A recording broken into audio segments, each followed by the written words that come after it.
Tonight, we explore the theme of ordinary mind, a Zen teaching that points to something so simple it is easy to miss. We often think peace is something we have to chase.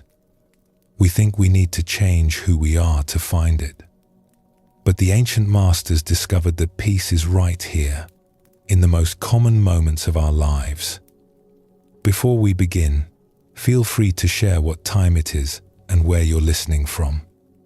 The teaching of ordinary mind suggests that you do not need to change a single thing to find what you are looking for. It suggests that this moment, exactly as it is, already contains everything we are seeking. Not because we make it special, but because we stop insisting it should be something other than what it is. As we move through these teachings tonight, you may find yourself settling naturally into the present moment. Not because you are trying to achieve anything, but because these ancient wisdoms remind us of what we already know. The stories will unfold gently, each one revealing a different side of this simple truth. We are not seeking anything extraordinary tonight. We are simply discovering the profound peace that lives in the most ordinary corners of our daily lives. Settle in and let's begin this journey together. There is a famous teaching in Zen that sounds almost too simple to contain wisdom. When hungry, eat. When tired, sleep. When it rains, open your umbrella. This is called ordinary mind. At first, these words might seem pointless. Of course we eat when hungry. What else would we do? But look more closely at how we actually live. When hungry, we often delay eating while finishing one more task. When tired, we push through with stimulants and willpower. When it rains, we curse the weather instead of simply staying dry. We have learned to override our natural responses, to complicate what is simple, to think about life instead of living it. We carry elaborate ideas about what we should do, how we should be, what proper spiritual practice looks like. These ideas pile up until we can no longer hear the quiet voice of natural response. Ordinary mind points to something beneath all this complication. A way of being that responds to life directly, without the interference of endless thinking. Not the thoughtlessness of animals, but the natural wisdom of a mind that knows what to do without making a problem of it. When we return to this natural way, life becomes simpler. Not because we stop thinking altogether, but because we stop letting our thinking prevent us from responding appropriately to what is actually happening. Let us explore a story that shows this truth. There once lived a scholar named Koro, who had devoted 20 years to studying Buddhist texts. He had read every sutra he could find. He practiced complex meditation techniques he had learned from various teachers. His days were filled with spiritual exercises designed to purify his mind and lead him toward enlightenment. Each morning, Koro would wake before dawn and spend an hour in breathing practices. He would count each breath, maintain specific postures, visualize colored lights moving through his body. Then he would sit in meditation for 2 hours, observing his thoughts according to a precise method he had learned from a famous master. After that, he would chant specific mantras exactly 108 times. His breakfast was eaten according to particular rules about mindfulness and gratitude. He would contemplate each grain of rice for several breaths before placing it in his mouth. Every activity in his day had a prescribed method, a correct form, a spiritual significance. Despite all this effort, Koro felt increasingly tired and anxious. He was never sure if he was doing the practices correctly. He worried that missing even one session might set back his progress. He lay awake at night thinking about whether he had been truly mindful during the day or merely going through the motions. The weight of his spiritual obligations pressed on him constantly. His wife would sometimes say, "You seem more troubled now than before you began all this practice." But Koro would tell her she did not understand the importance of spiritual discipline. The path to enlightenment required dedication and effort. Any discomfort was just part of purification. One autumn, Koro decided to visit a hermit who lived in a small hut deep in the mountains. He had heard that this hermit, an old man named Lin, possessed genuine wisdom. Perhaps Lin could tell him which practices to focus on, which texts held the most important teachings, how to accelerate his spiritual progress. The journey took 2 days. When Koro finally found the small hut, he saw Lin sitting outside on a rough wooden stool. The old man looked up and smiled. "Welcome, friend. You look exhausted." Koro was exhausted. The long walk, combined with his constant worry about maintaining his practice schedule on the road, had drained him.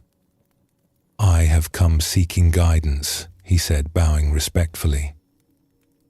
"I practice diligently, but I feel farther from peace than when I began." Lin nodded and stood slowly. "Come inside. You must be hungry." The hut was simple. A sleeping mat in one corner, a small fire pit, a few cooking vessels, no altar, no meditation cushions, no religious texts, no incense burner or prayer beads. Nothing that suggested a spiritual practitioner lived here. This surprised Koro. How could a wise hermit live without the tools of practice?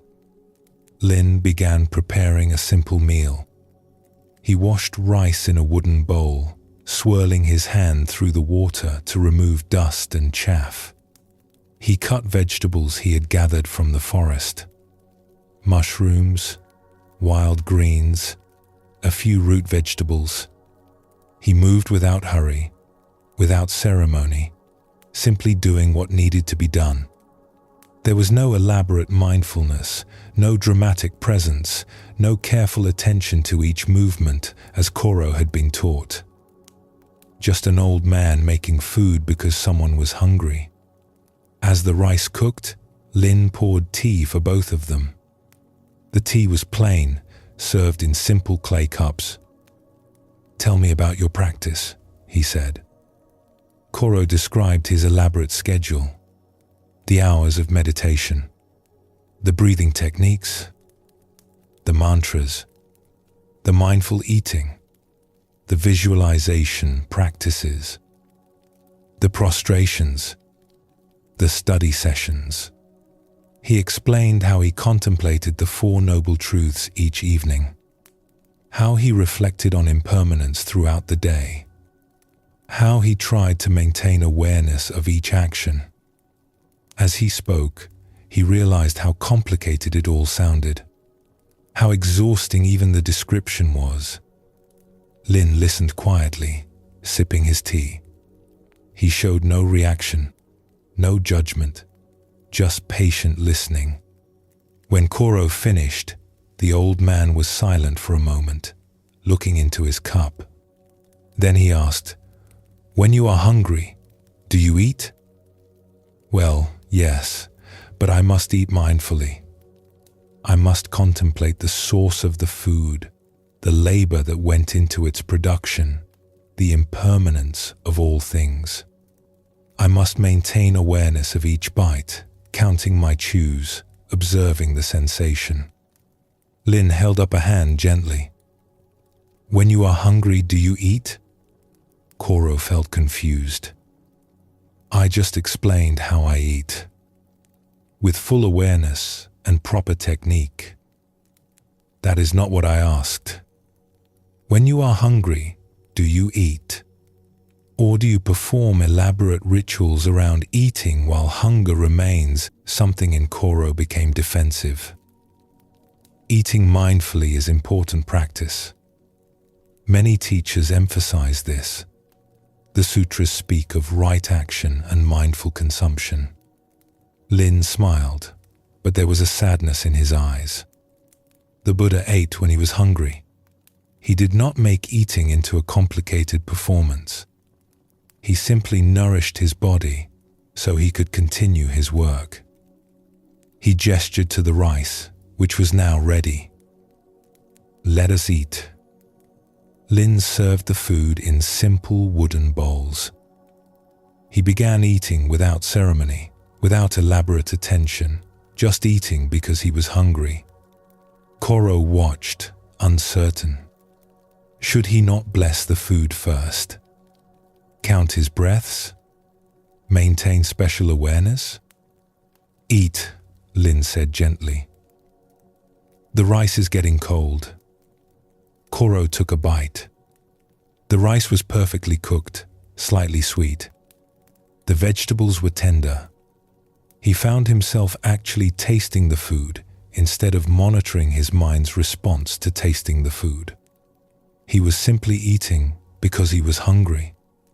And it was satisfying in a way his elaborate mindful meals had not been for years.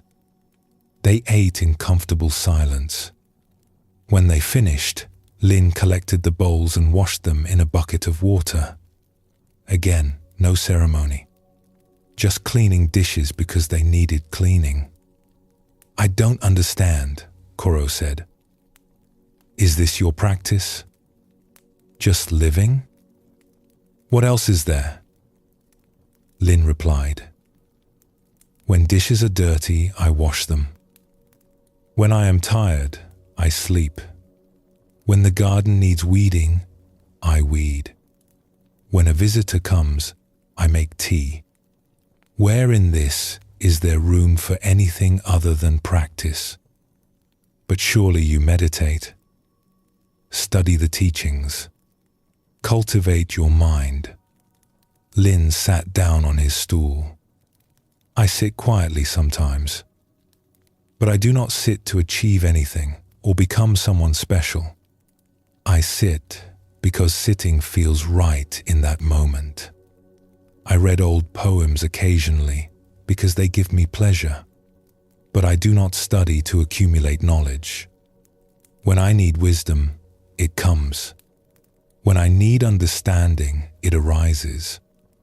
Not because I have stored up teachings, but because I am here, responding to what is actually happening." He looked at Koro with kind eyes. "You have made life very complicated. You have turned every simple action into a spiritual exercise. You have placed yourself under a mountain of obligation. No wonder you are exhausted. You are no longer living. You are performing elaborate ideas about how to live." Koro felt something crack inside him. "But if I stop all my practices, how will I make progress? How will I achieve enlightenment? Do you think enlightenment is something you manufacture through effort? That if you do enough special practices, you will earn it like a wage?" Lin shook his head gently. "Your natural mind already knows what to do. When hungry, it says eat.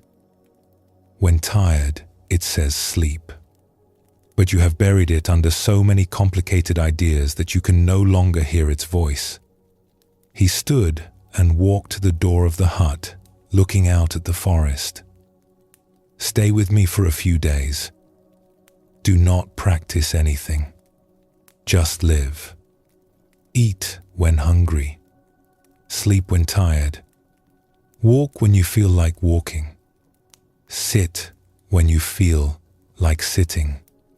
See what happens when you stop trying so hard to be spiritual." Koro stayed for 5 days. At first, it felt almost frightening to abandon his routines. His mind kept telling him he should be practicing, that he was wasting time, that he was falling behind in his spiritual progress.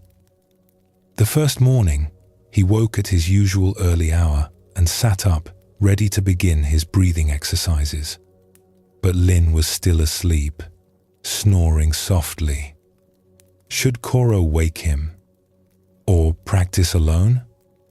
Instead, Koro lay back down.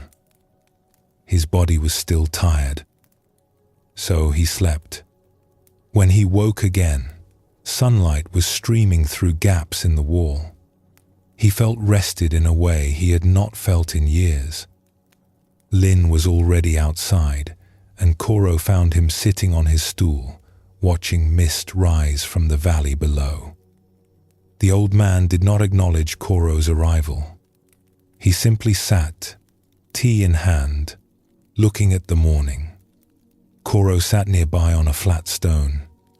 They stayed that way for a long time, neither speaking, just watching the world wake up. Eventually Lin stood and went inside. He made simple rice porridge. They ate without ceremony. When Koro started to contemplate the source of the rice, Lin caught his eye and smiled gently. Koro let the thought go and just ate because he was hungry. The days passed in this way. Lin simply went about his life. He gathered firewood when the pile grew low. He tended his small garden, pulling weeds and checking the vegetables. He cooked simple meals when hungry. He sat outside watching the light change through the trees. Sometimes he hummed quietly to himself. Sometimes he napped in the afternoon sun. There was no drama in any of it. No significance. Just an old man living in the mountains, doing what needed doing, responding to each moment without complication. On the third day, Koro woke and felt genuinely rested for the first time in years. He had slept when he was tired instead of getting up early to practice. He had eaten a simple breakfast when he was hungry instead of following elaborate rituals. He went outside and helped Lin collect mushrooms in the forest. They walked quietly, occasionally pointing out interesting fungi to each other. The morning air was cool and clean. Birds called from high branches. Nothing special was happening. Yet Koro felt more peaceful than during any of his intense meditation sessions. "Lin," he said as they walked, "may I ask you something?" "Of course." "Do you ever sit in formal meditation?" "Sometimes, when it feels right." "Usually in the evening after the day's work is done." "I sit because sitting quietly feels good, not because I am trying to achieve anything." "Do you study the sutras?" "I read them occasionally, the way one might read poetry. For the beauty of the words, for the pleasure of contemplating ideas. But I do not study them as if they contain secrets I must unlock. The wisdom they point to is already here." He gestured around at the forest. "In this, in breathing, in walking, in eating when hungry." That evening, sitting by the fire, Koro said, "I think I am beginning to understand. I have been making life into a problem that needs solving through spiritual techniques. But life is not a problem. It is just life. It tells me what it needs. I only have to listen and respond." Lin nodded. "Your ordinary mind is wiser than all your complicated practices. It has always known what to do. You only needed to stop interfering with it." When Koro returned home, he put away most of his practice texts. He kept a simple life. When hungry, he ate. When tired, he slept. When work needed doing, he did it. When rest felt right, he rested. He stopped carrying the burden of elaborate spiritual striving. And in letting go of that burden, he found the peace he had been seeking through 20 years of complicated effort.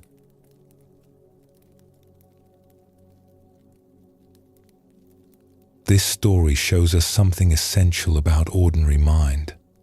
Koro's practices were not wrong in themselves, but he had used them to replace natural living with complicated spiritual performance. He had stopped listening to his own wisdom and instead followed endless rules about proper practice. The old Zen masters spoke of this trap. They warned that meditation can become another form of grasping, that mindfulness can become another burden. Buddhism teaches that the path is not about adding more and more practices, but about removing the obstacles that prevent us from seeing clearly. Ordinary mind is not about abandoning all thought or living like animals. It is about letting our natural wisdom guide us, instead of burying it under layers of complicated ideas about how we should be. Lin still thought, still made decisions, still lived as a human. But his thinking served life instead of replacing it. The Buddha once said that he taught only one thing: suffering and the end of suffering. Koro's elaborate practices had created more suffering, not less. When he learned to simply live, responding naturally to each moment, the suffering lifted. Not because he achieved something special, but because he stopped creating problems where none existed. Let us explore another story that reveals a different aspect of this teaching. There was once a farmer named Hisa who worked a small plot of land on the outskirts of a village. Each day, she would rise with the sun and tend her crops. She planted seeds in spring, pressing each one gently into prepared soil. She watered and weeded through summer, her hands learning the difference between young vegetable shoots and invasive plants. She harvested in autumn, gathering what the earth had produced. She rested in winter, repairing tools and planning for the coming year. Her life followed the rhythms of the seasons and the needs of the land. Hisa had a neighbor, a merchant named Iko, who had recently become interested in spiritual practice. He had sold some of his business interests and now had time for what he called his inner development. He would often visit Hisa and talk about the meditation retreats he attended, the teachings he was studying, the techniques he was learning to purify his mind. One afternoon, Iko came to Hisa's field and found her pulling weeds under the hot sun. Her hands were stained with soil. Sweat dampened her hair. She worked methodically, moving down each row with patient attention. Iko had just returned from a 10-day silent meditation retreat at a temple in the mountains. He was eager to share what he had learned. "Hisa, you should come to these retreats," he said. "I have learned methods for achieving inner peace." The teacher showed us how to observe our thoughts without attachment, how to cultivate equanimity in the face of all experience, how to transcend the ordinary mind and touch something higher. Hisa continued pulling weeds as she listened. Her hands moved steadily through the rows of vegetables.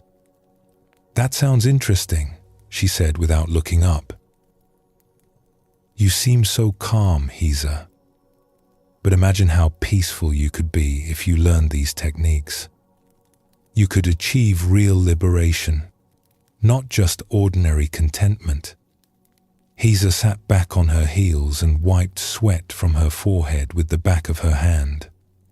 She looked at Iko, who stood at the edge of the field in clean robes, having washed off all traces of the world before beginning his spiritual journey.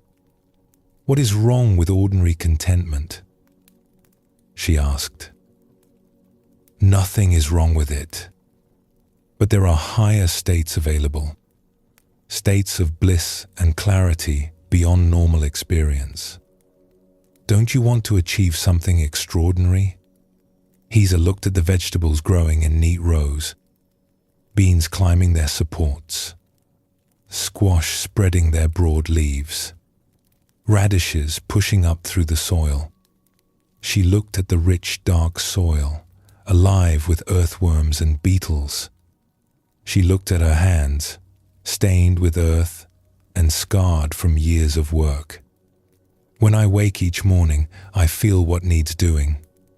The plants tell me if they need water. The soil tells me if it needs turning. My body tells me when to rest. I do not fight against what is happening. I do not wish things were different. I simply respond to what each day asks of me. Where in this would I fit your special states? Iko felt frustrated. Heza was missing the point. She was so caught in the mundane that she could not see the possibility of transcendence. But you are just living an ordinary life, planting and weeding and harvesting, the same thing every day. Where is the spiritual depth in that? What could be deeper than this? Heza asked simply. She held up a handful of soil. In this soil, life grows. Seeds become food. Food becomes strength. Strength becomes work. Work becomes food again. I am part of this circle. When I plant, I am completely planting. When I harvest, I am completely harvesting. My mind does not wander to other places or times. It is here, doing what is needed. Is this not peace? But you have not transcended anything. You are still caught in ordinary consciousness. Heza smiled and returned to her weeding. Perhaps your extraordinary states are what keep you from being fully here. You go on retreats to find peace instead of being peaceful where you are. You learn techniques to achieve calm instead of simply being calm. You seek higher states instead of fully inhabiting this one. She pulled another weed, examining its roots before tossing it aside. I do not need to transcend my ordinary mind. My ordinary mind, when I do not interfere with it, knows exactly what to do. It tends these vegetables. It rests when tired. It eats when hungry. It responds to rain by seeking shelter and to sun by feeling grateful. What more is there? Iko opened his mouth to argue but found he had no response. He looked at Heza, her hands in the soil, her attention completely absorbed in the simple task of removing weeds. There was something in her presence that his meditation retreats had not given him. A quality of being fully where she was, doing what she was doing, without any part of her wishing to be elsewhere or become someone other than who she was. But don't you ever want something more? He asked quietly. More than what? More than food growing in good soil? More than the sun on my face? More than honest work that serves life? What would be more than this? Iko sat down at the edge of the field. He thought about his meditation retreats, always seeking states of consciousness beyond his normal awareness, always trying to achieve something special, always feeling that his ordinary life was somehow lacking, something to be transcended through spiritual practice. Even during the retreat, he had spent much of his time thinking about how peaceful he would be once he truly mastered the techniques, always reaching for something just beyond his grasp. I think, he said slowly, that I have been running away from my life instead of living it. I keep going on these retreats because I believe that peace is somewhere other than here. That wisdom is something other than responding naturally to what is in front of me. Heza nodded. The retreats may help some people, but for me, This field is my retreat. These vegetables are my teachers. My practice is simply tending what needs tending, not seeking anything beyond this, not achieving special states, just being here, hands in the soil, doing what the day asks. She pulled another weed and tossed it aside. When you are ready, you are welcome to help me. Sometimes the best teaching is just working together in silence. Iko took off his outer robe, which was too fine for field work. He knelt beside Hisa and began pulling weeds.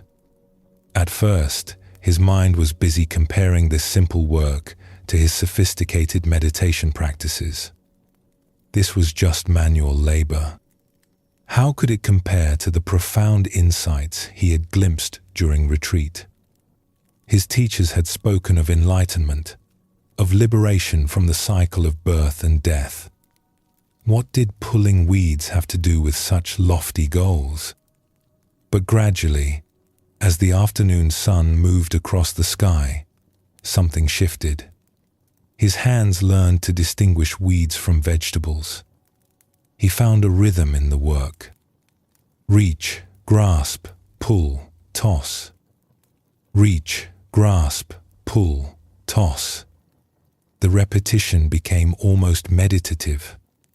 His thoughts slowed. The constant commentary in his mind about whether he was doing it right, whether this was valuable use of his time, whether he was making spiritual progress, all of that began to quiet. He noticed things. The way the soil smelled after being disturbed, rich and dark. The satisfaction of clearing a row and seeing the vegetables standing free.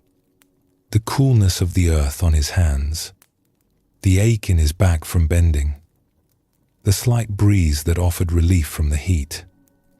He was not thinking about any of this. He was simply experiencing it. When the sun began to set and Hisa finally sat back, Iko realized hours had gone by. He had not thought once about achieving special states or transcending ordinary consciousness. He had just been here, pulling weeds, his mind absorbed in simple work.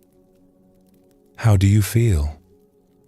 Hisa asked as they walked back toward the village, both of them dusty and tired. "Tired," Iko said. "My back aches from bending. My hands are dirty, but I feel settled, like I have been where I actually am for the first time in months." "This is ordinary mind," Hisa said. "Nothing special. Just being here, responding to what needs doing, finding peace in the simplicity of honest work. Your meditation techniques may give you interesting experiences, but they cannot give you more than this. This is already everything." They walked in silence for a while.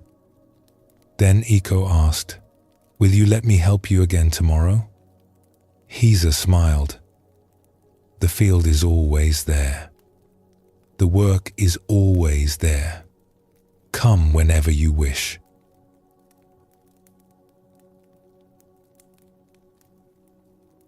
This story reveals another dimension of ordinary mind. Hisa was not anti-spiritual or dismissive of meditation practice, but she had found peace not through seeking extraordinary states, but through fully inhabiting her ordinary life. Her work in the field was not separate from spiritual practice. It was spiritual practice, not because she made it significant, but because she gave herself to it completely. We often think that peace requires special conditions, like quiet meditation halls or retreat centers, time away from ordinary responsibilities. We believe that our daily work, our regular routines, our common activities are obstacles to peace rather than opportunities for it. So we wait for the right conditions. We tell ourselves we will be peaceful when we finally have time for proper practice. But ordinary mind teaches us differently. This moment, exactly as it is where peace lives. Not in special states or extraordinary experiences, but in the simple fact of being here, responding naturally to what life asks of us right now. When we stop seeking something beyond our ordinary experience, we discover that our ordinary experience, met fully, is already complete. We do not need to transcend it or transform it or achieve states beyond it. We only need to stop fighting it and be where we actually are. Take a gentle breath now. Let your body settle where it is. Feel the simple fact of breathing, which needs no technique or special method. Just breath moving through you, natural and easy.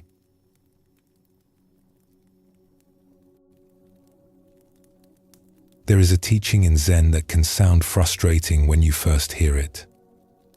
A student asks, "What is enlightenment?" The master replies, "Your everyday mind."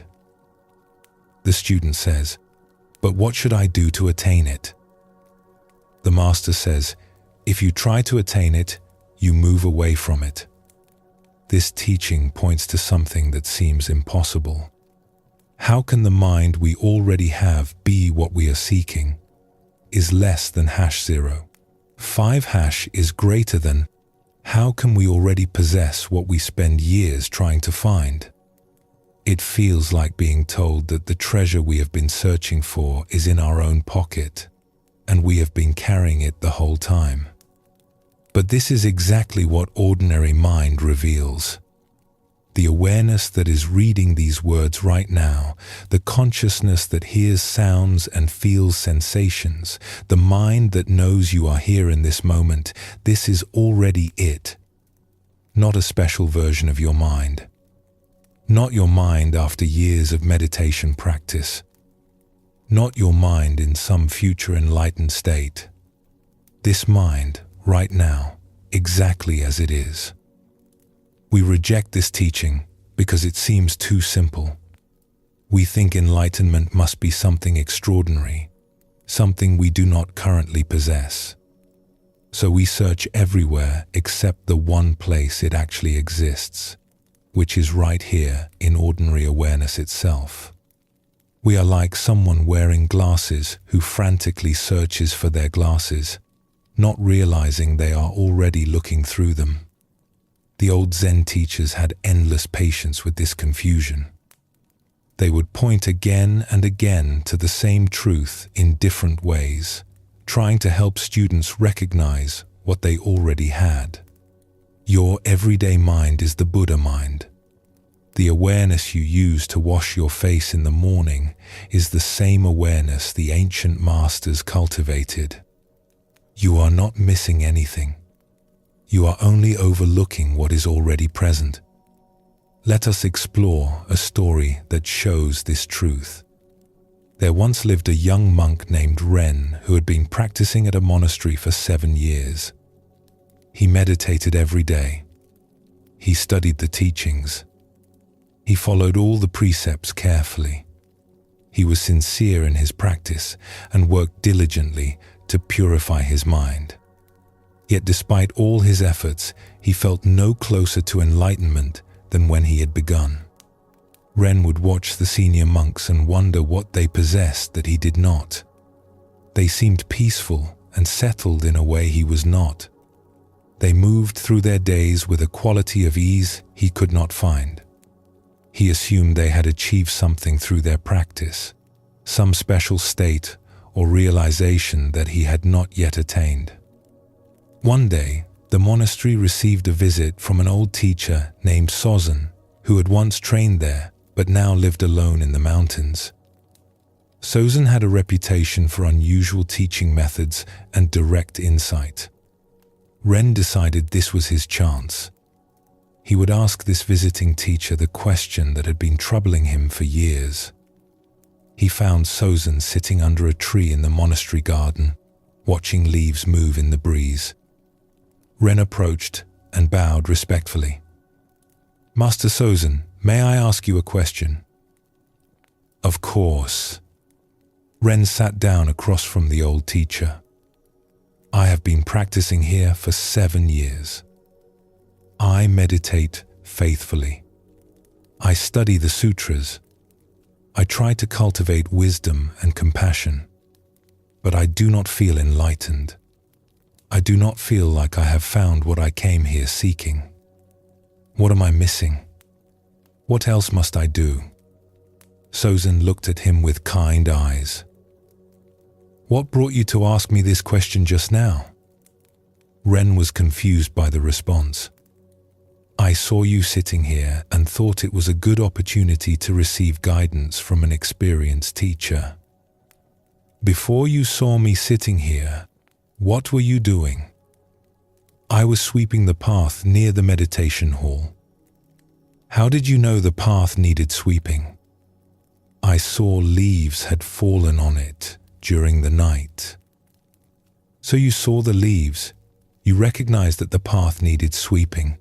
You decided to sweep it, and you swept it?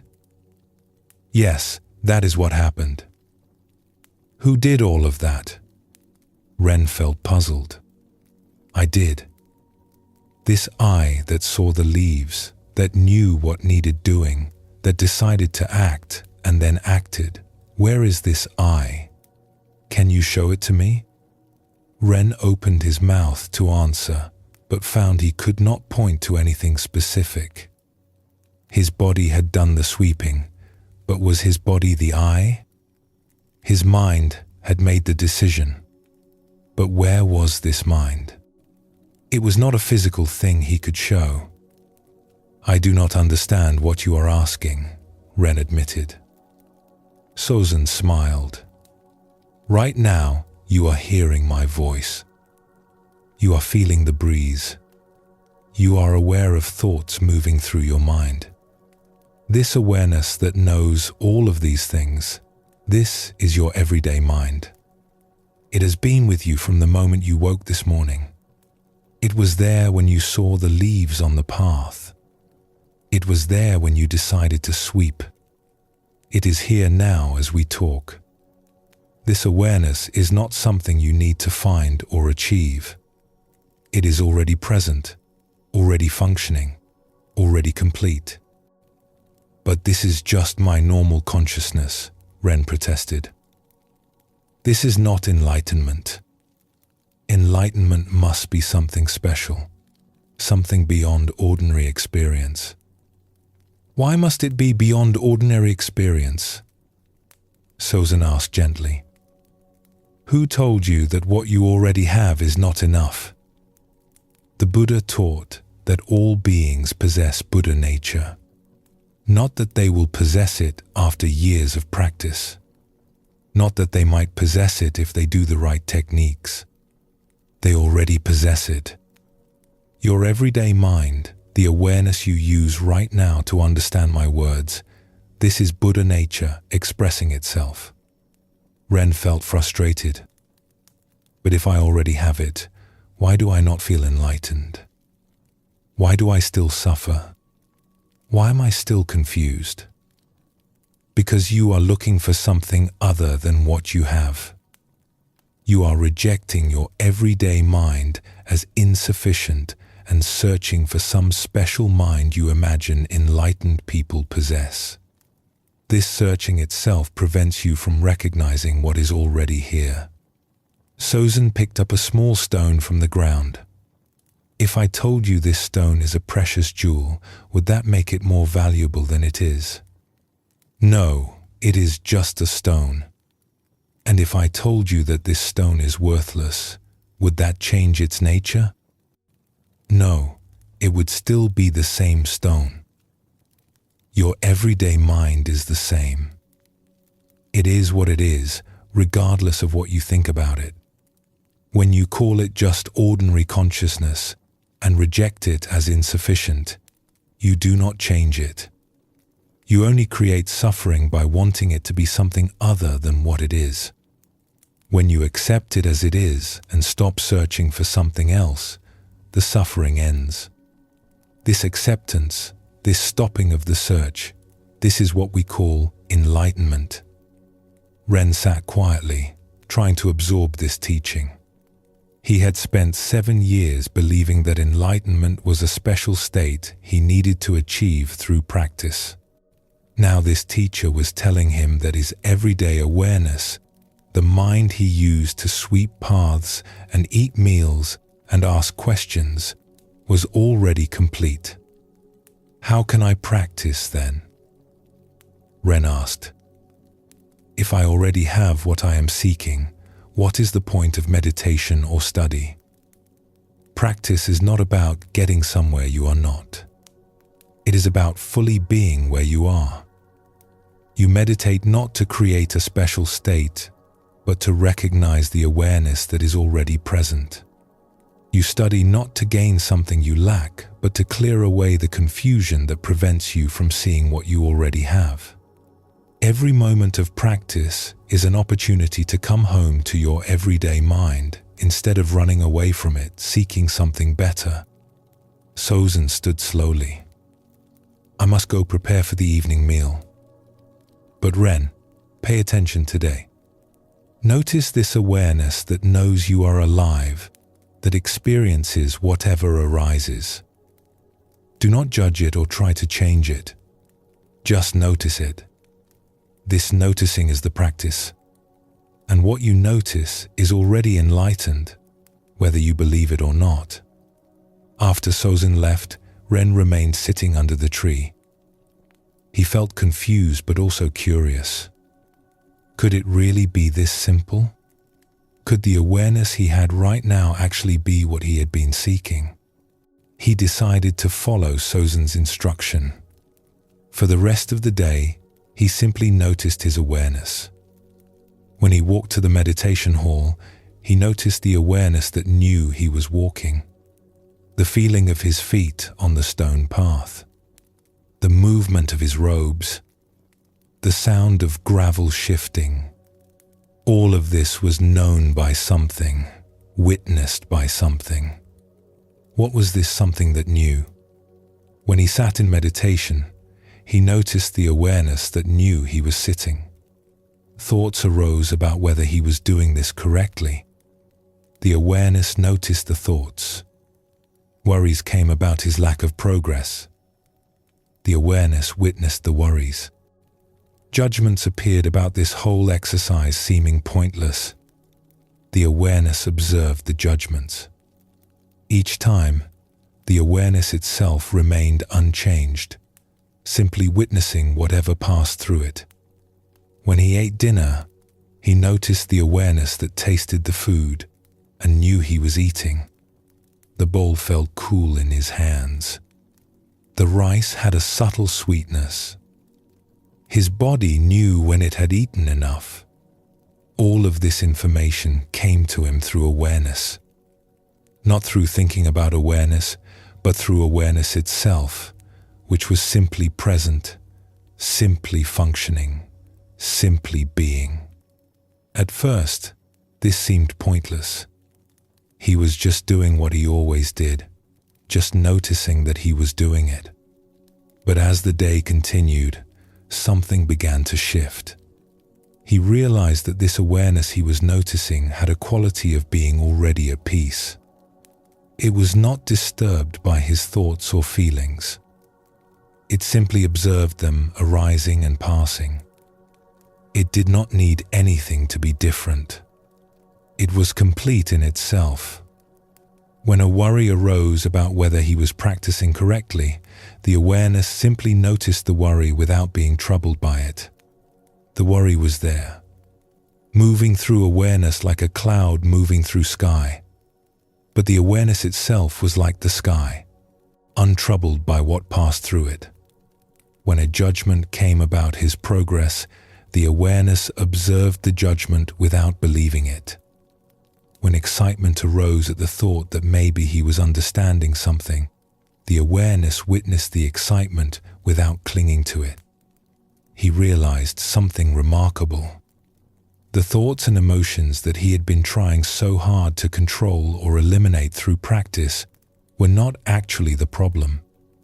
They arose and passed naturally. The problem was that he had been identifying with them, believing he was his thoughts and emotions rather than the awareness that witnessed them. When he rested in the awareness itself rather than being caught in what awareness witnessed, peace was already there. That evening, Ren sought out Sozin again. He found the old teacher washing his bowl after dinner, the simple ceramic bowl that monks used for meals. Sozin was rinsing it carefully, giving the task his full attention. "Master Sozin, I followed your instruction today. I noticed my awareness throughout the day." Sozin continued washing his bowl. "And what did you discover?" "I discovered that awareness itself is peaceful, even when my thoughts are not peaceful. It is complete, even when I feel incomplete. It is already what I have been trying to achieve through practice." Sozin smiled as he dried his bowl with a cloth. "So now you know what the old masters meant when they said, 'Your everyday mind is the path.' Not your mind after you fix it or improve it or make it special. Your mind as it already is, the ordinary awareness that has been with you all along.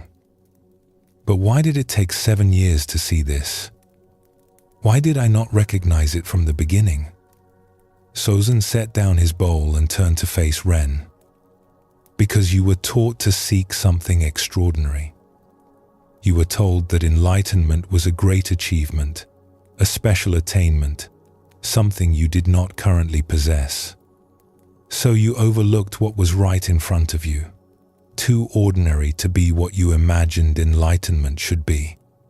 The teaching is simple, but accepting it is difficult because it asks us to give up our ideas about what should be and accept what actually is. What should I do now? Should I stop meditating? Stop studying? Why would you stop? But understand what you are doing. You do not meditate to create this awareness. It is already here. You meditate to recognize it, to rest in it, to stop running away from it, seeking something better. You study not to gain what you lack, but to clear away confusion about what you already have. Every practice is an opportunity to come home to your everyday mind." Ren bowed deeply. "Thank you for showing me what I already had." Sozin laughed, a warm sound in the evening air. "I showed you nothing. It was already there. I simply pointed at it until you stopped looking past it for something more impressive."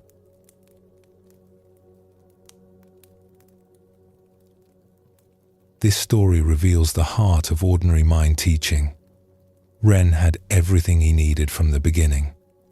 His everyday awareness, the consciousness he used to sweep paths and eat meals, was already complete and already enlightened. But he had been taught to reject it as insufficient and seek something extraordinary. Buddhism teaches that our true nature is already enlightened. We are not trying to become Buddha. We are trying to recognize the Buddha nature that has always been present. This is a radical teaching because it means that all our striving and seeking, while it may have value, is not actually bringing us closer to something we do not possess. It is helping us recognize what we have been carrying all along. The old Zen masters would sometimes shout or hit students who asked about enlightenment, not out of anger, but to shock them into recognizing the awareness that was already present in that very moment. The awareness that knows the shout, that feels the surprise, that is reading these words right now. This is it. Not a special version of awareness achieved after years of practice, but the ordinary awareness you have been using your whole life. We resist this teaching because it seems to diminish enlightenment, to make it too common and accessible. We want enlightenment to be impressive, to be the reward for years of difficult practice. But this wanting itself is what keeps us from recognizing what is already here. The search for something special prevents us from valuing what we actually have. Let us explore another story that reveals this teaching from a different angle. There was once a woman named Aki who had spent many years traveling from teacher to teacher, seeking the deepest wisdom. She had studied with meditation masters in distant monasteries, sitting for hours until her legs went numb. She had learned from forest hermits who lived in caves, practicing their austere methods of self-denial. She had attended teachings from renowned scholars who could explain the most subtle points of Dharma, their lectures lasting for days. Yet despite all this seeking, despite all the knowledge she had accumulated, she felt she had not found what she was looking for. Each teacher had something valuable to offer. Each practice had its merits. But always, after a few months or a year, Aki would feel restless again.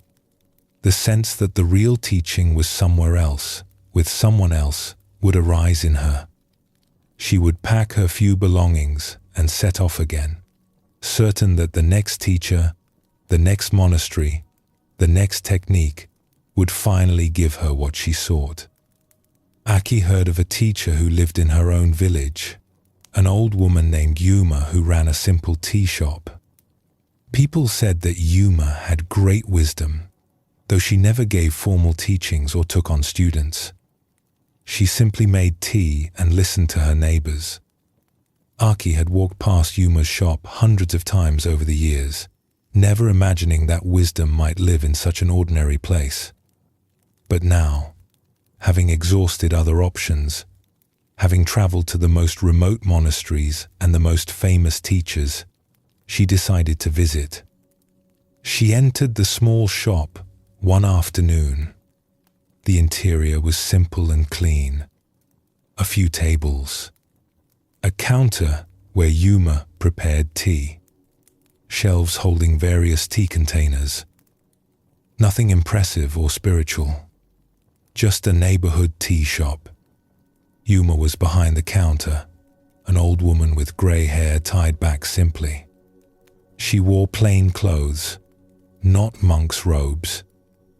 She smiled when Aki entered. "Welcome. Please sit. What would you like?" Aki sat at a small table by the window. "Just tea, please." Yuma prepared the tea with simple, practiced movements. No ceremony, no elaborate ritual, just making tea the way someone does who has made tea thousands of times. She brought it to the table in a plain cup and sat down across from Aki, her own cup in hand. "You look troubled," she said. Aki was surprised by the direct observation. "I have been searching for many years. I have traveled to distant places seeking teachers and teachings, but I have not found what I am looking for. I heard that you might have wisdom to share. What are you looking for?"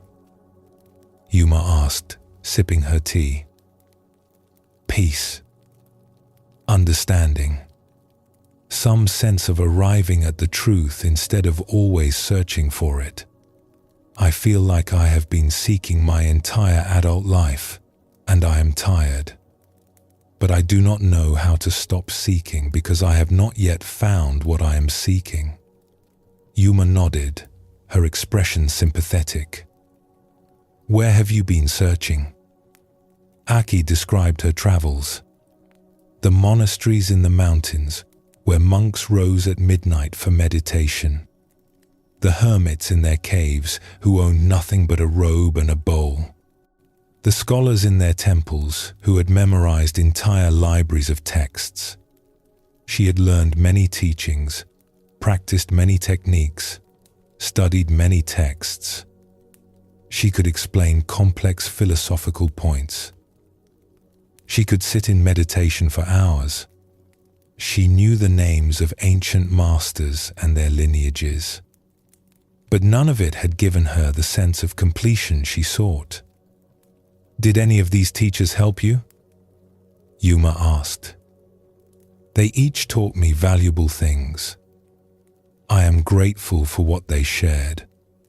But I always felt like the real teaching was somewhere else, somewhere I had not yet found. Like there was a secret that everyone else knew but no one would tell me directly.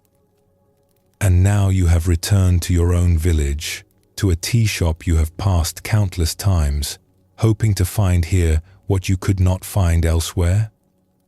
Yes, Aki admitted, feeling slightly foolish. It sounds strange when you say it that way. Yuma smiled gently. Tell me, Aki, when you traveled to these distant places, what did you take with you? Only simple things. A bag with spare clothes. A few coins. A sleeping mat. I tried to travel lightly so I could move easily from place to place. And what else? Aki thought about it. My memories. My thoughts. My worries. Those went with me too, unfortunately. I could not leave those behind. And what about your awareness? The consciousness that experienced all those travels, that heard all those teachings, that sat in all those meditation halls, that knows right now that you are sitting in this tea shop. That went with me too, I suppose. I never thought about it. And when you returned home, what did you bring back? I brought back knowledge, new understandings, different perspectives on the teachings. I can explain things now that I could not explain before. And what about your awareness? Is it any different than when you left? Aki paused. She had never thought about it this way. Her awareness, the simple fact of being conscious, of knowing she was alive, of experiencing each moment. Had that changed? I suppose it is the same awareness. It has always been with me. Exactly. Yuma poured more tea into Aki's cup from a small pot she had brought. You have traveled across the country carrying what you were searching for. This awareness, this ordinary consciousness that knows you are alive, that experiences each moment, this is your home. It has been your home all along. But you kept leaving it, thinking home must be somewhere else. But this is just my normal awareness, Aki protested. This is not wisdom or peace. This is just me being me. This cannot be what all those teachers were pointing toward. And what is wrong with you being you? Yuma asked. Who else should you be? This ordinary consciousness that you dismiss as just me is the same consciousness that the Buddha used, that all the great masters used. They did not have special awareness that you lack.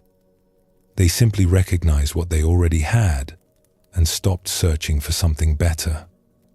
Aki felt tears rising unexpectedly. She had spent years traveling, seeking something she thought she lacked. She had imagined that enlightenment was somewhere far away, possessed by special people in special places who had achieved something extraordinary.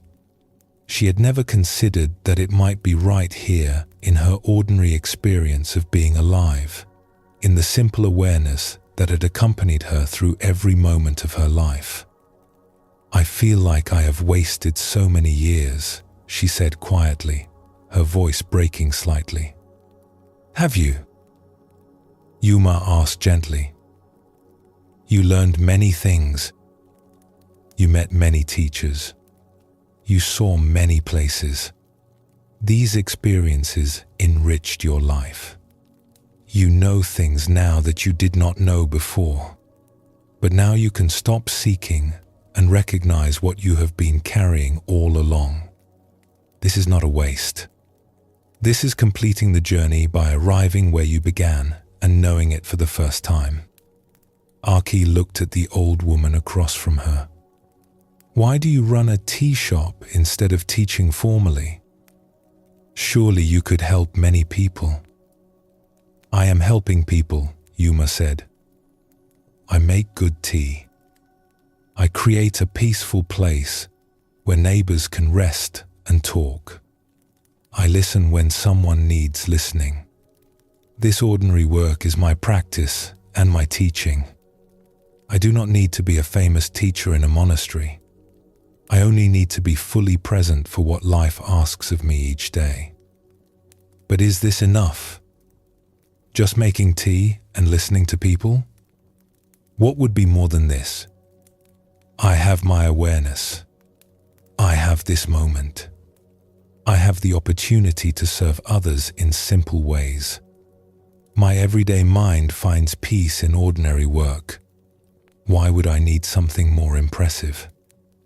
Aki sat quietly, sipping her tea.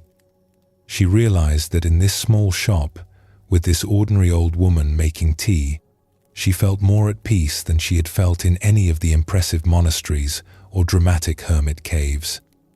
Nothing special was happening, just two people drinking tea. Just ordinary awareness being aware. Just this moment, complete in itself. Can I come back tomorrow? Aki asked. The shop is here every day, Yuma replied. And so are you. Not the you that travels seeking enlightenment, but the you that already has what it needs. Come drink tea whenever you wish. Sometimes the best teaching is just sitting together, being ourselves, without trying to be anything special. Aki did return, day after day. She helped Yuma in the shop sometimes. They would talk about small things, ordinary things. The weather, the neighbors, the tea harvest. Nothing profound, nothing special. But Aki found that her restless seeking had quieted. She had finally come home, not to a place, but to the recognition that her everyday awareness, her ordinary mind, had been home all along.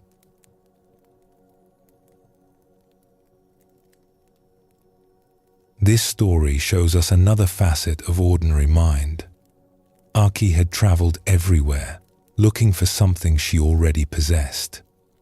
Her everyday awareness accompanied her on every journey, experienced every teaching, but she dismissed it as insufficient because it seemed too ordinary to be what she was seeking. Zen teaching reminds us that we are not lacking anything essential. The awareness we have right now is the same awareness the Buddha had. The difference is not in the awareness itself, but in how we relate to it. When we reject it as insufficient and seek something better, we create suffering. When we recognize it as complete and rest in it, peace is already present. The old masters called this returning home. Not traveling to some distant place, but recognizing where you already are. Not becoming someone special, but fully being who you have always been. Not achieving enlightenment, but recognizing the enlightened nature of ordinary awareness itself. This teaching can sound disappointing at first.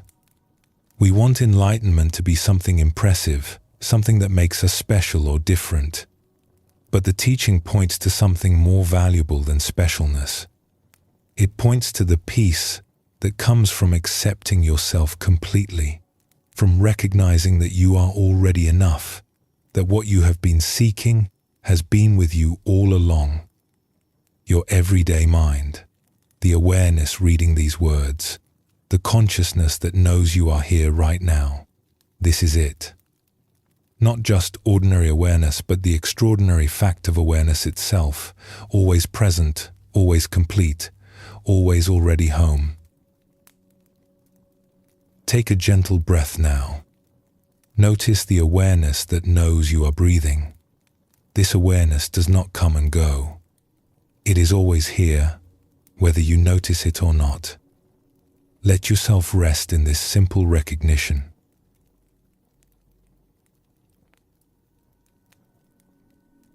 There is an old saying in Zen that sounds like a riddle. Before enlightenment, chop wood and carry water. After enlightenment, chop wood and carry water. When people first hear this, they often feel confused or even disappointed. If nothing changes, what is the point of practice? Is less than #0. 5 is greater than. If we still do the same ordinary tasks, what is the value of awakening? But this teaching points to something essential about ordinary mind. Enlightenment does not transport us to a different realm where we no longer need to do daily tasks. It does not make us special beings who float above ordinary life. The wood still needs chopping. The water still needs carrying. What changes is not the tasks themselves, but how we meet them. Before awakening, we chop wood while wishing we were doing something else. We carry water while thinking about more important things. Our minds resist the simplicity of what is actually required. We make our daily tasks into burdens, obstacles to overcome before we can get to what we consider our real life. After awakening, we simply chop wood. We simply carry water. The tasks remain the same, but the mental struggle around them dissolves. We are no longer split between what we are doing and where we think we should be. The separation between spiritual practice and ordinary activity disappears. Everything becomes practice. Everything becomes sacred. Not because we make it special, but because we stop making distinctions between special and ordinary. This teaching challenges our ideas about spiritual life. We imagine that enlightened people must live differently than ordinary people. They must spend their time in meditation or prayer, removed from mundane concerns. But the old masters taught that true practice happens right in the middle of ordinary life, in the daily tasks we all must do. There was once a young monk named Jiro, who joined a monastery with a burning desire for enlightenment. He had read accounts of monks who had profound awakening experiences, who touched ultimate truth and were transformed forever. He wanted this for himself. He imagined that once he achieved enlightenment, his life would be different. He would be peaceful and wise. He would understand the deepest mysteries. He would be free from ordinary concerns. The monastery had a daily routine that all monks followed. Wake before dawn. Sit in meditation. Chant sutras. Eat breakfast. Clean the buildings. Work in the gardens. Study texts. More meditation. More chanting. Prepare meals. Eat dinner. Evening meditation. Sleep. The same schedule every day, year after year. Jiro threw himself into the meditation practice. He would sit for hours, pushing through pain and discomfort, certain that if he just sat long enough with enough intensity, enlightenment would come. During work periods, when he was supposed to be sweeping the courtyard or washing dishes, he would do the tasks as quickly as possible so he could return to what he considered real practice, which was sitting meditation. The other monks would work with steady attention, seeming to give their full energy to whatever task was at hand. Jiro found this puzzling. Why were they wasting time on mundane chores when they could be meditating? Did they not understand that enlightenment was the goal? That these daily tasks were just necessary maintenance, not the actual practice? An old monk named Kosho often worked alongside Jiro. Kosho had been at the monastery for 40 years. He moved slowly now, his body bent with age, but he brought careful attention to everything he did. When sweeping, he swept with complete focus. When washing dishes, he gave himself fully to washing dishes. One day, Jiro was rushing through, sweeping the meditation hall, his mind already on the next sitting period. Kosho was working nearby, slowly polishing the wooden floor with a cloth. "Why are you in such a hurry?" Kosho asked. "I want to finish so I can return to meditation," Jiro replied. "That is where real practice happens."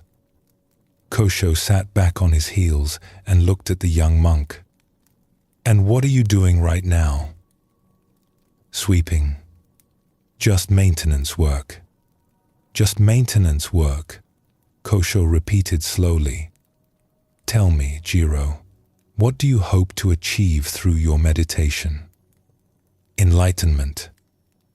Liberation. I want to understand true nature and be free from suffering." "And what is preventing you from understanding true nature right now while you are sweeping?" Jiro was puzzled by the question. "I am not meditating. I am just doing chores." "I see. So true nature is only available during meditation? The rest of the time it goes somewhere else?" "Well, no. But surely meditation is more important than sweeping floors." Kosho smiled and returned to his polishing. "For 40 years I have lived here. I have swept these floors thousands of times. I have washed these dishes tens of thousands of times. I have pulled weeds from this garden in every season. And I have learned that if I cannot find peace while sweeping, I will not find it while sitting. If I cannot be present while washing dishes, I will not be present in the meditation hall. The tasks do not matter. What matters is whether I am here, fully here, for what I am actually doing." He paused and looked at Jiro with kind eyes. "You are trying to rush through your life to get to the good parts. But there are no good parts and bad parts. There is only this moment, and whatever this moment asks of you. When it asks you to sit, you sit. When it asks you to sweep, you sweep. Both are the same practice. Both are opportunities to be completely present instead of somewhere else in your mind." Jiro wanted to argue, but something in Kosho's words stopped him. He had been treating half his life as an obstacle to the other half. Sweeping was just something to get through so he could meditate.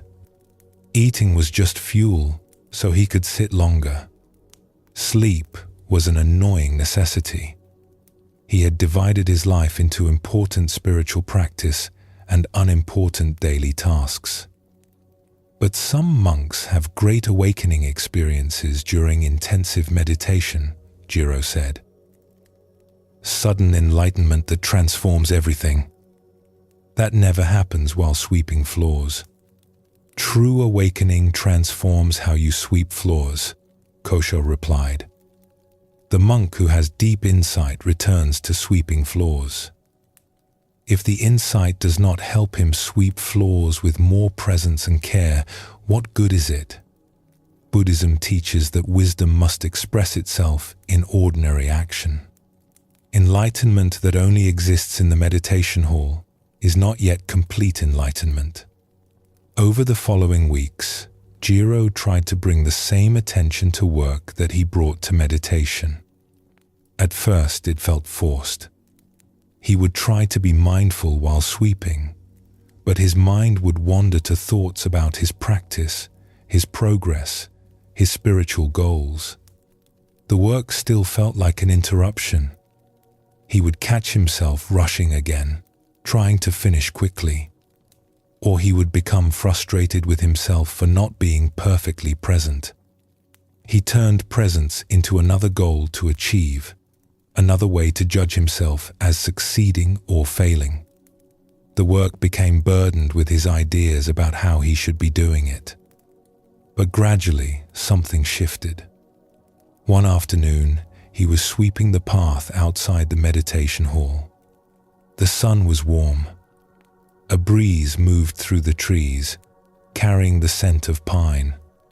His broom moved back and forth across the stones. Without planning to, without trying to, he found himself simply sweeping. Not sweeping while thinking about sweeping. Not sweeping while evaluating his mindfulness. Just sweeping. The sensation of the broom handle in his hands. The sound of the bristles against stone. The pile of dust and leaves growing larger. All of it was present, and he was present with it. His mind was not somewhere else, and there was something peaceful in this simplicity.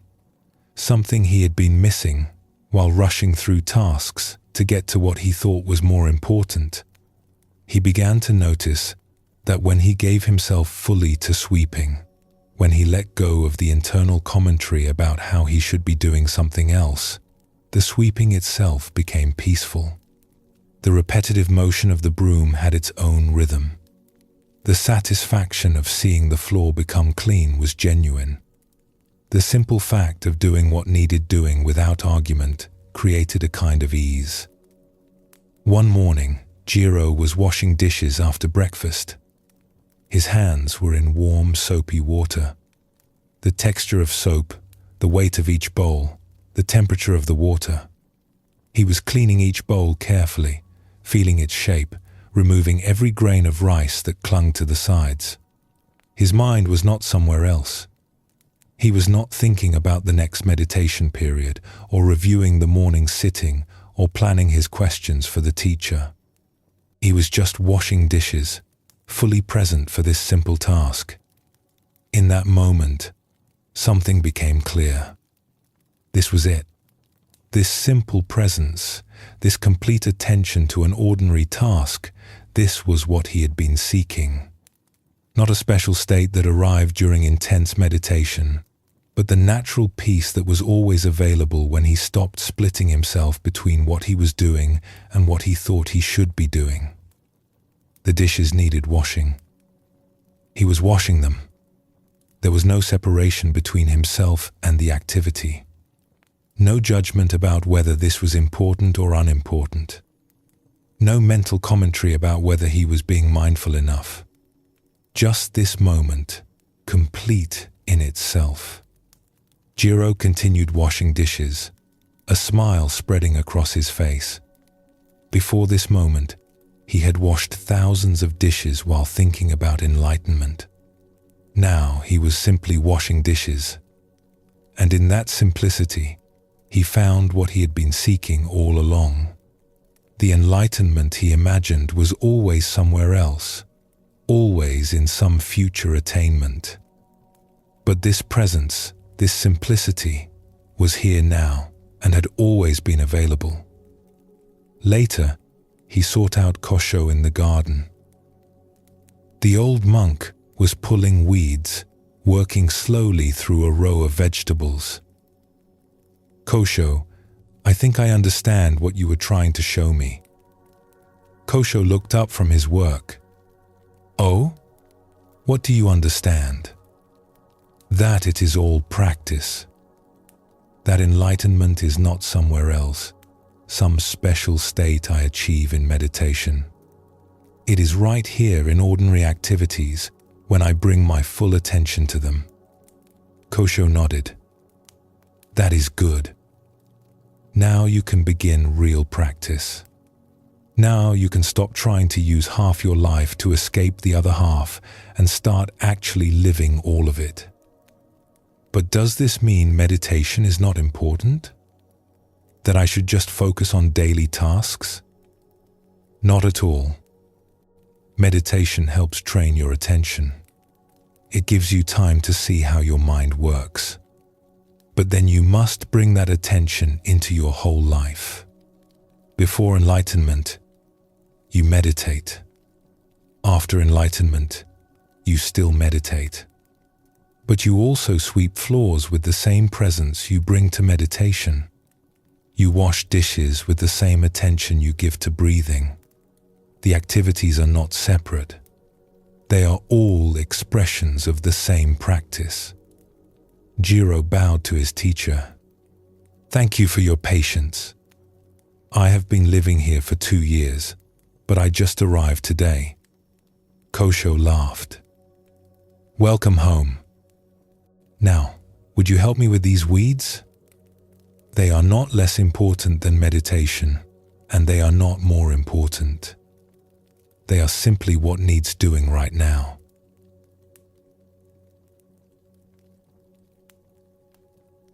This story shows us how we create false separations between spiritual life and ordinary life.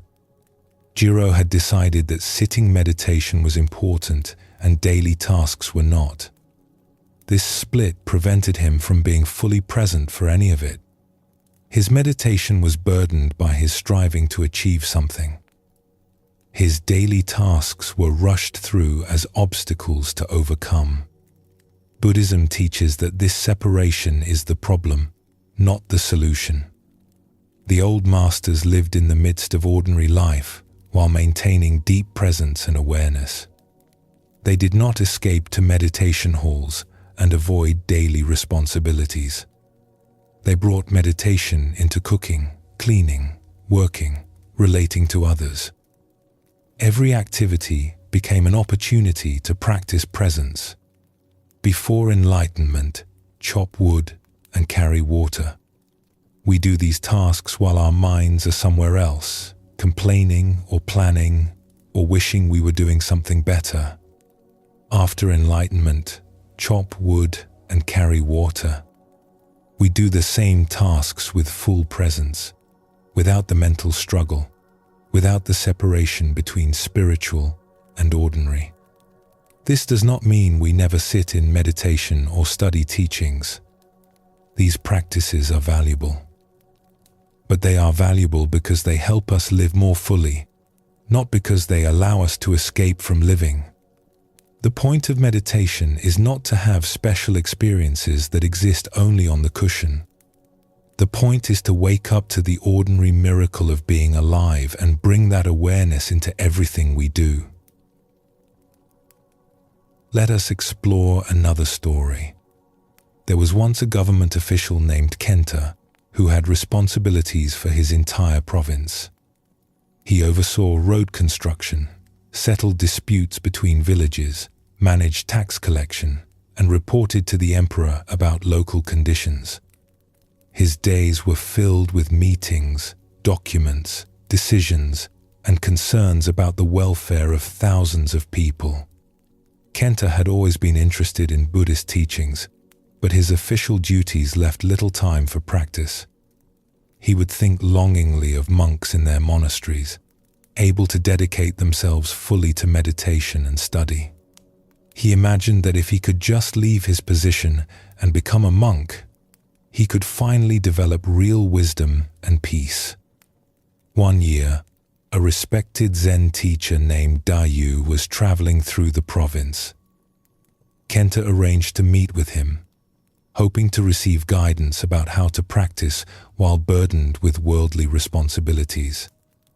They met in Kenta's office, a room filled with maps and administrative documents.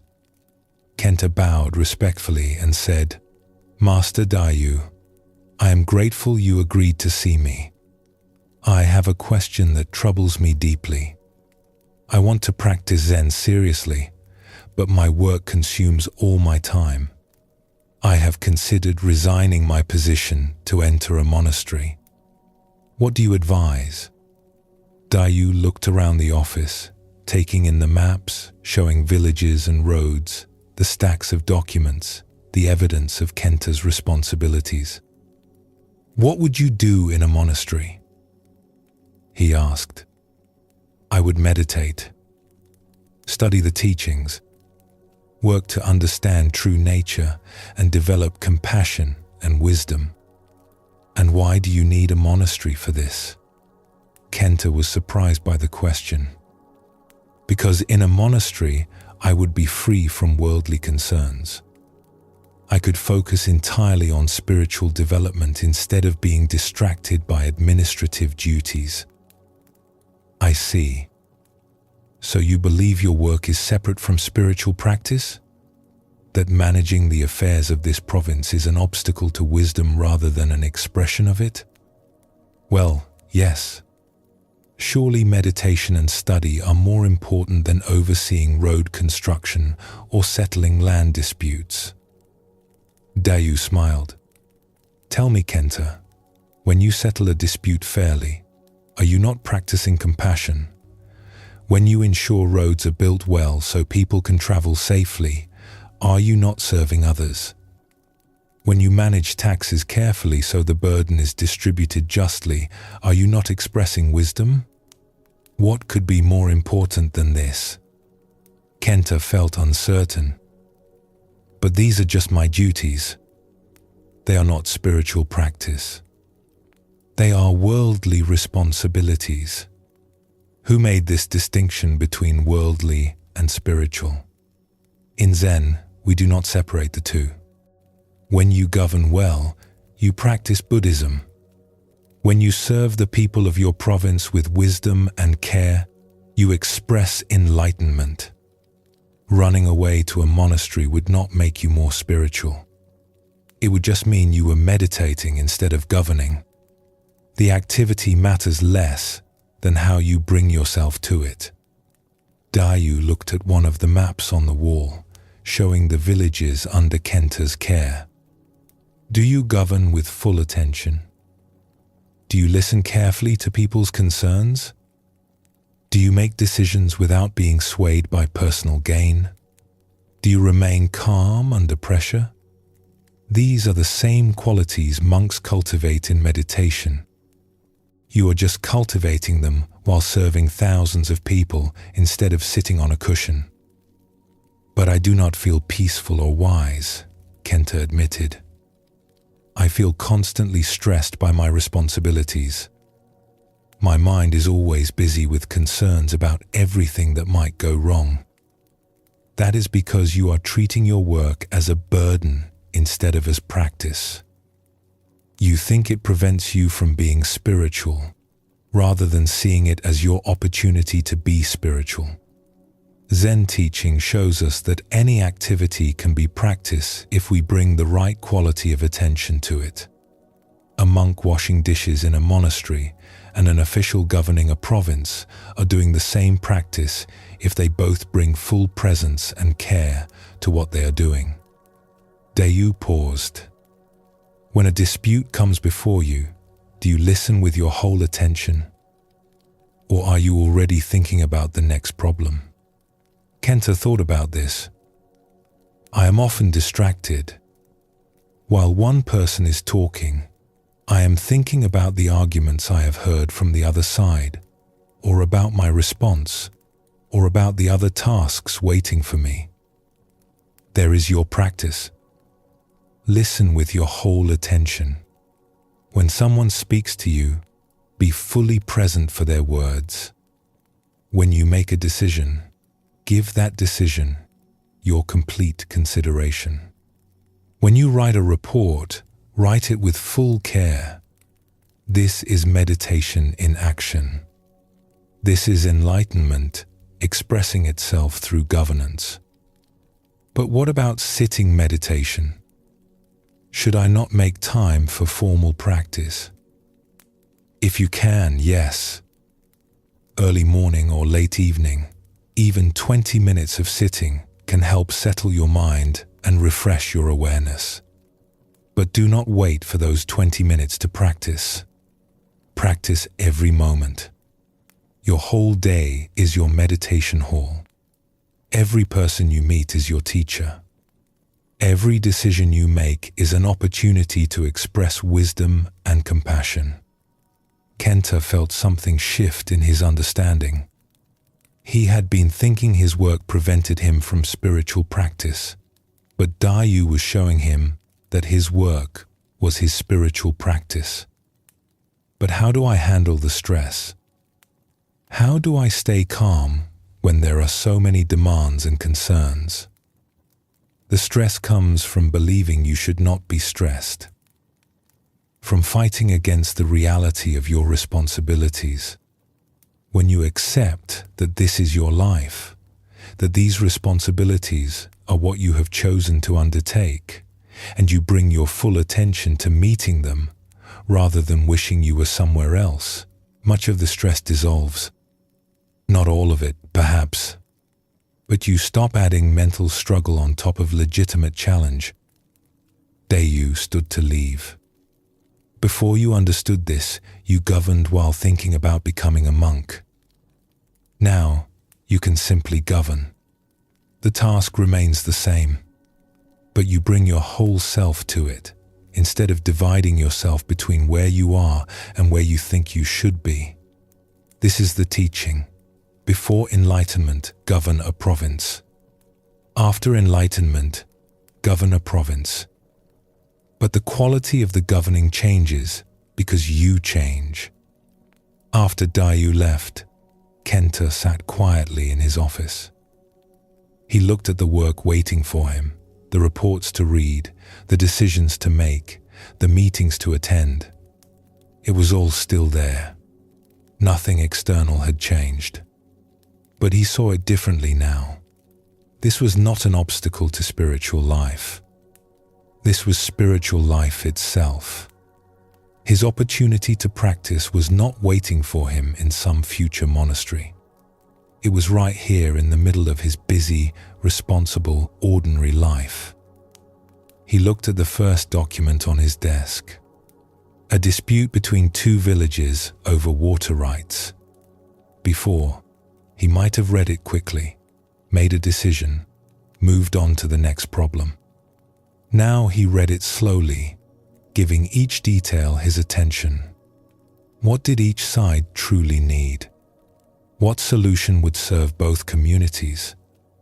He found that when he gave the matter his full consideration without rushing, a wiser response emerged. From that day forward, Kenta practiced governance as Zen. When people came to him with concerns, he listened with full attention. He would notice when his mind started to wander or jump ahead to formulate responses. Each time, he would gently bring his attention back to the person speaking, really hearing what they were saying, not just waiting for them to finish so he could reply. When making decisions, he gave each one his complete consideration, instead of rushing through to get to the next item. He noticed that many of his mistakes in the past had come from divided attention, from trying to handle too many things at once. Now he worked with one matter at a time, fully present for each one. When writing reports, he wrote with care, thinking about how his words would be received, whether they truly conveyed what needed conveying. When walking between meetings, he felt his feet on the ground rather than letting his mind race ahead to what was coming next. Even in these brief transitions, he could practice presence. His work did not become easier. The responsibilities remained demanding. There were still difficult decisions to make, still conflicts that had no perfect solution, still long days that left him tired. But the mental struggle around them eased. He was no longer split between what he was doing and what he thought he should be doing. He was simply here, meeting what each moment asked of him. The difference was subtle, but profound. Before, he had carried his work as a burden. Now it was his real life. Each task became an opportunity rather than an obstacle. And in that shift, he found the peace he had thought required escaping to a monastery. People began to notice a change in Kenta's governance. His decisions seemed wiser. His responses to crises were calmer. He listened more carefully. When someone thanked him for his fairness in settling a difficult matter, Kenta realized that serving well was its own reward. He did not need to become a monk to live a spiritual life. He was living one right now, right here, in the midst of worldly responsibilities.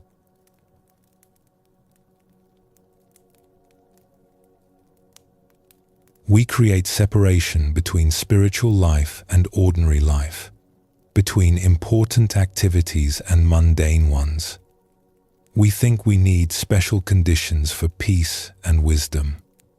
But the old teachers kept showing that peace and wisdom are available right in the middle of ordinary activity, when we bring full presence to whatever we are actually doing. This does not mean we never need formal practice. Meditation, study, time for reflection, these all have value. But their value is in helping us live more fully, not in providing escape from living. The monk returns from the meditation hall to sweep floors. The official brings the quality of attention cultivated in morning meditation into afternoon meetings. Practice and life are not separate. They are two names for the same thing. Before enlightenment, chop wood and carry water. After enlightenment, chop wood and carry water.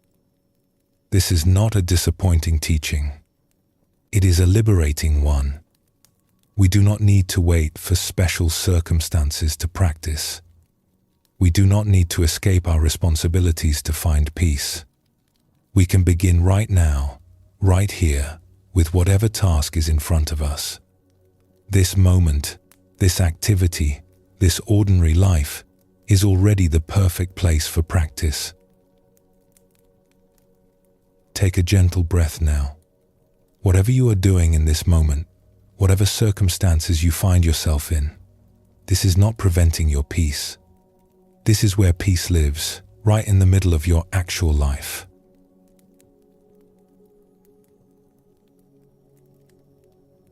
When we think about spiritual practice, we often imagine special activities like meditation in quiet halls, chanting sacred texts, or ceremonies and rituals that set certain moments apart from ordinary life.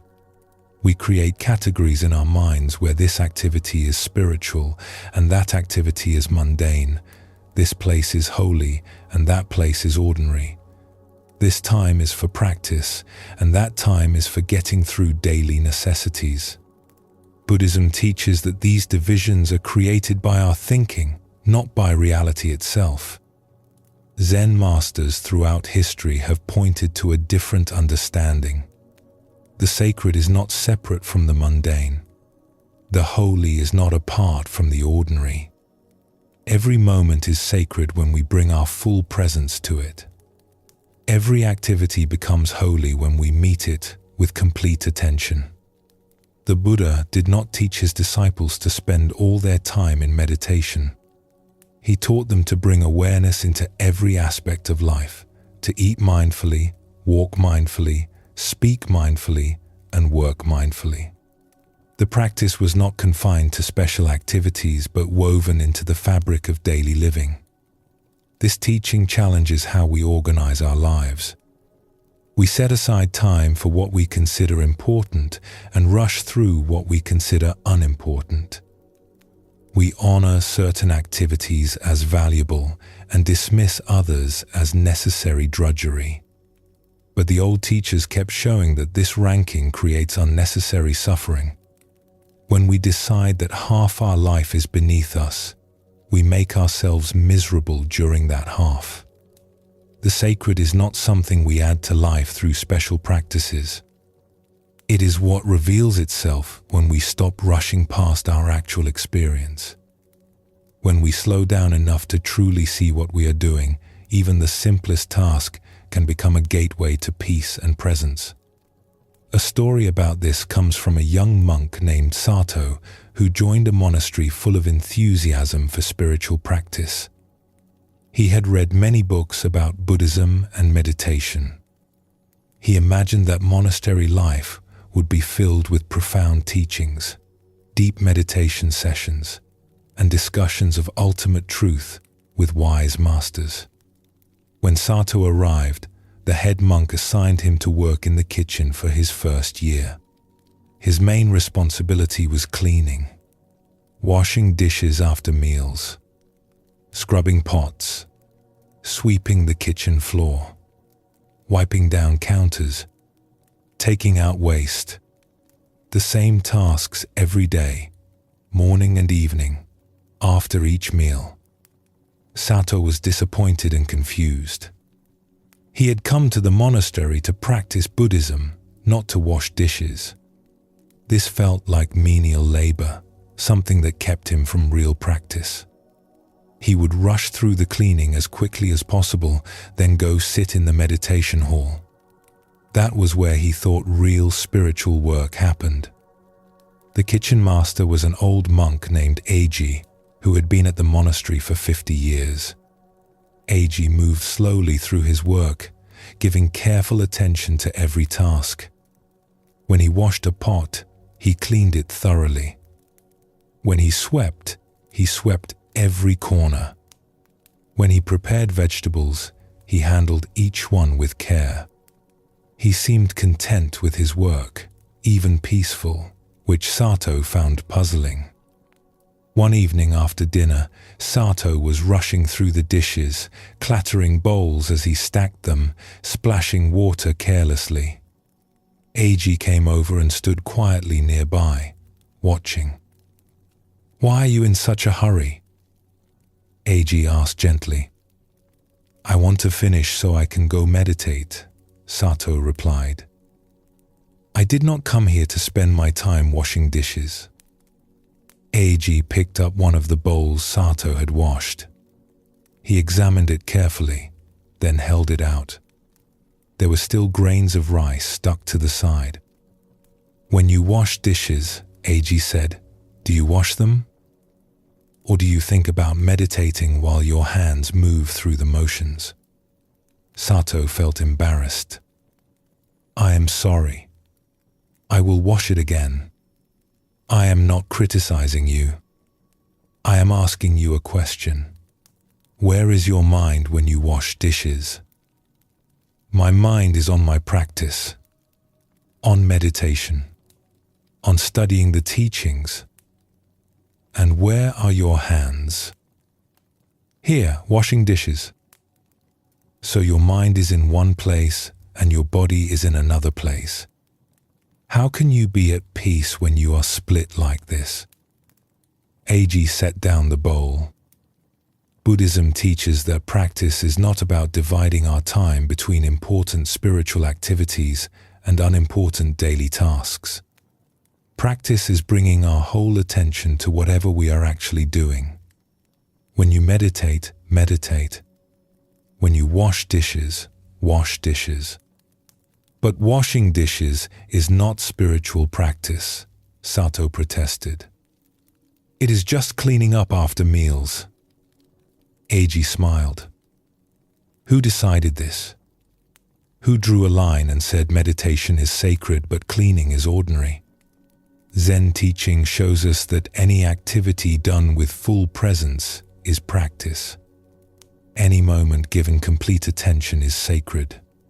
When you wash a bowl with your whole attention, you are practicing Buddhism.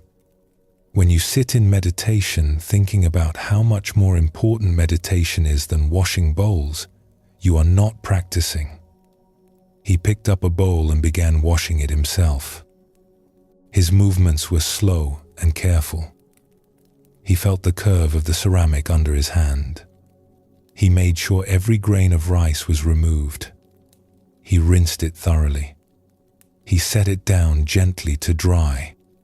The whole process took perhaps a minute, but there was something about the way he did it that commanded attention. He was completely present for washing one bowl. "This bowl," Eiji said, "holds food that nourishes the monks who practice here. Treating it with respect, cleaning it well, this is serving the community. This is supporting the practice of everyone in this monastery. How is this less important than sitting on a cushion?" The Buddha taught that right action in daily life is part of the path, not a distraction from it. Over the following weeks, Sato tried to practice what Eiji had shown him. It was harder than he expected. His mind would wander constantly. While washing one dish, he would be thinking about the next dish. While sweeping, he would be planning what to do after sweeping. His body was present, but his attention was always somewhere else. He would catch himself rushing again, moving quickly through the tasks so he could get to what he still considered real practice. The habit of dismissing his work as unimportant was deeply ingrained. His mind kept creating a story that the dishes were an obstacle and meditation was the goal. Even when he tried to be present, he was trying in a way that created more mental effort and struggle. But gradually, he began to notice something. When he could bring his full attention to the task at hand, even for a few moments, there was a quality of peace in it. The warm water on his hands while washing dishes, its temperature and texture. The rhythmic motion of the broom while sweeping, the way it moved across the floor. The satisfaction of seeing a clean counter, knowing someone else would benefit from his care. These simple things held their own completeness when he was actually present for them. He began to see that AG was right. The peace did not come from the activity itself, but from the quality of attention he brought to it. When his mind was elsewhere, even sitting in meditation felt agitated and uncomfortable. When he was fully present, even scrubbing a pot had a quality of calm. One morning, Sato was washing pots after breakfast. They were large, heavy pots that took effort to clean, with rice and vegetables stuck to the bottom from cooking. Usually, he disliked this task, seeing it as the worst part of kitchen work. But on this morning, something was different. He was not thinking about disliking it. He was not planning what he would do afterward. He found himself simply doing it. Not thinking about meditation or studying or anything else. Just scrubbing this pot, feeling the resistance of the stuck food against the scrubber, applying more effort where needed, feeling the satisfaction when a stubborn bit finally came free, rinsing thoroughly in clean water, and watching the last traces of food wash away. His whole attention was absorbed in the task. There was just this pot, this water, these hands, this moment. When he finished and stepped back, he realized something remarkable. For those 15 minutes of washing pots, his mind had been completely quiet. No worries about his progress on the path. No judgments about whether he was practicing correctly. No thoughts about being somewhere else or doing something better. Just complete presence with what he was actually doing. This was the same quality of peace he sometimes touched in meditation. That sense of being fully here, fully alive, not wanting anything to be different. But it had come not from sitting on a cushion in the meditation hall, but from washing pots with full attention in the kitchen. The activity did not matter. The presence mattered. That evening, Sato found Eiji in the kitchen preparing vegetables for the next day. "Eiji, I think I am beginning to understand what you were trying to show me." The old monk looked up from his cutting board. "What do you understand?" "That the dishes are not less important than meditation. That cleaning the kitchen is not separate from spiritual practice. That any activity done with full presence is sacred." Eiji nodded and continued cutting. "That is good. Now you can begin to actually live here instead of waiting for your real life to start. For a year, you have been in this kitchen, but not really here. You have been somewhere else in your mind, thinking about more important things. Now maybe you can discover what is right in front of you. Should I still go to the meditation hall?" "Of course. Meditation is valuable, but bring to meditation the same presence you are learning to bring to washing dishes. And bring to washing dishes the same respect you give to meditation. They are not two different things.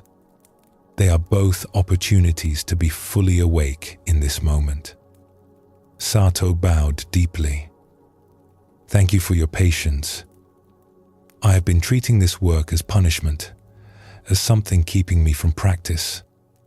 I see now that it was practice all along. I was just not practicing. Eiji smiled. Every moment is an opportunity. When we create hierarchies about which moments are important and which are not, we waste half our lives waiting for the important ones. Zen teaches us that this moment, whatever it contains, is the only moment there is. Give yourself to it completely. This is the whole teaching.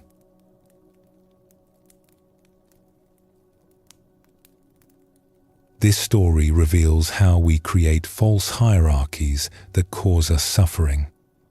Sato had decided that meditation was sacred and washing dishes was mundane.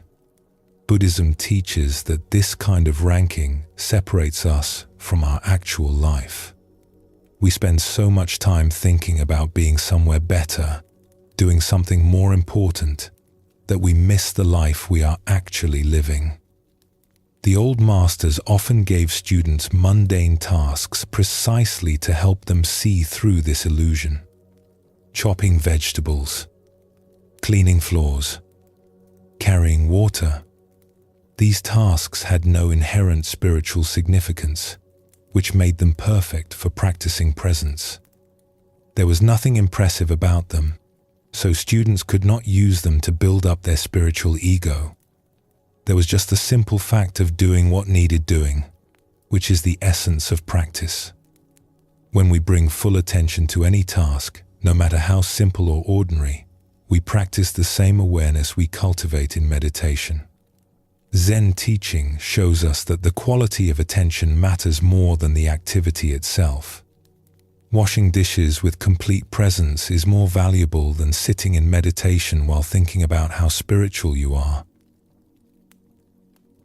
Let us explore another aspect of this teaching. A woman named Yori lived in a village and worked as a cleaner for several wealthy families. Each day she would go to their houses and sweep floors, dust shelves, wash windows, scrub pots, and tidy rooms. The work was tiring and not well paid. She would often feel discouraged, thinking her life lacked meaning compared to people with more important positions. One of the families she worked for had invited a visiting teacher to stay with them. His name was Master Hakuin, and he was known for his direct and practical approach to teaching. One afternoon, Yori was cleaning the guest room where Hakuin was staying. She worked quietly, not wanting to disturb him, but he noticed her and spoke. "You work with care," he said. Yori was startled. She had not expected him to address her. She bowed quickly. "Thank you, sir. I try to do my work properly." "Why do you clean houses?" he asked. "It is my livelihood. I have no other skills." "That is not what I asked. Why do you clean? What is the purpose of your work?" Yori thought about this. "To make things clean, I suppose. To keep the house orderly." "And why does that matter?" She found the question strange. "Because people cannot live well in dirty, disordered spaces. Clean surroundings create peace. They allow people to think clearly and live comfortably." Hakuin nodded. "So your work creates conditions for others to live well. You serve the peace and well-being of everyone in this household. How is this not sacred work?" Yori looked at him uncertainly. "But I am just a cleaner.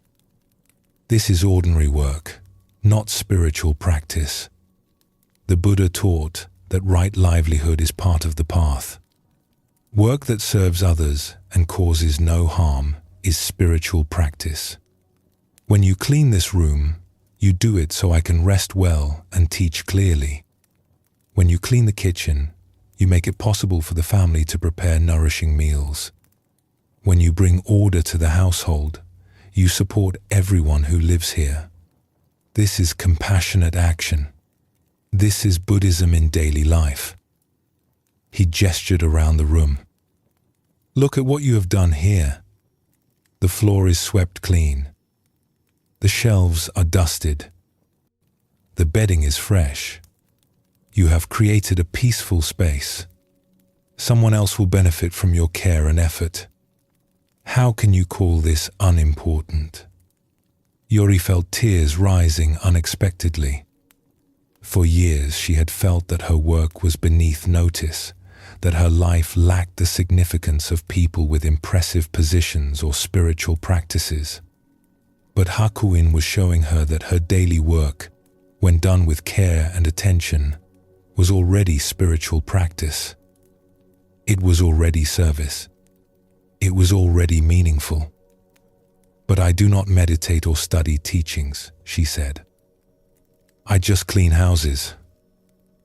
When you sweep this floor, are you thinking about other things? Or are you present for the sweeping? Usually I am thinking about other things. About my worries. About what I need to do next. About my life. There is your practice. Bring your full attention to your work. When you sweep, just sweep. When you dust, just dust. Let your work become your meditation. Not thinking about how your life should be different, but giving yourself completely to what you are actually doing. This is Zen practice. This is the path. Hakuin stood and walked to the window, which Yori had cleaned until it was perfectly clear. This window is so clean that I can see through it easily. I can appreciate the garden outside. Your care made this possible. You think this is just cleaning, but you have given me a gift. You have served my practice by creating a peaceful environment. Zen teaching reminds us that we all support each other. Your work supports my teaching. My teaching might support someone else's awakening. We are all connected in this web of service. After Hakuin left the room, Yori sat for a moment with what he had said. Her work was not separate from spiritual life. It was spiritual life. Every floor she swept, every dish she washed, every surface she cleaned, all of it created conditions for others to live well. All of it was service. All of it mattered. From that day forward, Yori approached her work differently. She still cleaned houses. The tasks remained the same. The floors still needed sweeping. The windows still needed washing. The shelves still needed dusting. But she brought a new quality of attention to them. At first, like Sato, she found it difficult. Her mind would wander back to its old patterns, thinking about her problems, worrying about money, feeling discouraged about her place in life. But each time she noticed her mind had drifted, she would gently bring her attention back to what she was actually doing. Back to the broom in her hands. Back to the cloth on the window. Back to this moment, this task. When she swept with care, making sure to clean thoroughly, getting into corners that she used to rush past. She found there was satisfaction in doing the work well, in knowing that she was truly serving the household. When she washed windows, she worked until they were perfectly clear, until someone looking through them would barely notice the glass was there. Each window became an opportunity to create clarity. When she organized shelves, she thought about the people who would use them. She placed items where they could be easily found, where they made sense, where they would bring ease to someone's day. This simple consideration, this care for others, turned organizing into an act of kindness. She stopped thinking of her work as something she had to get through and started seeing it as something she offered. Each clean room was a gift to the people who lived there. Each organized space created ease in their daily lives. Each window she washed let more light into someone's home. Her work mattered because it served others, and in serving others, she was practicing the compassion that Buddhism teaches. She also found that when she gave her full attention to her work, she felt more peaceful. The constant mental chatter about her inadequate life quieted down. The comparing of herself to others with more prestigious positions faded. She was simply here, cleaning, doing what needed doing. Her mind was not somewhere else, wishing things were different. It was present with her hands, her body, the task itself. And there was a surprising satisfaction in doing simple work well, in knowing that her effort made someone else's life better. When she finished cleaning a room and stepped back to look at it, she could feel a sense of completion. This room was clean because of her care. Someone would walk into it and feel peaceful because of her work. This was enough. This was meaningful. Years later, someone asked Yori if she had ever considered a different career, something more prestigious or better paid. Perhaps she could have learned a trade, they suggested, or worked in a shop where she would be more visible and respected. She smiled and said, "I have found my practice in ordinary work. I clean houses, and in cleaning houses, I practice presence, I serve others, and I find peace." The Buddha taught that any honest work done with care is part of the path. Why would I need something more impressive? This simple work is enough. It has given me what I was looking for, though I did not know I was looking for it. I am at peace with my life. How many people with impressive positions can say that?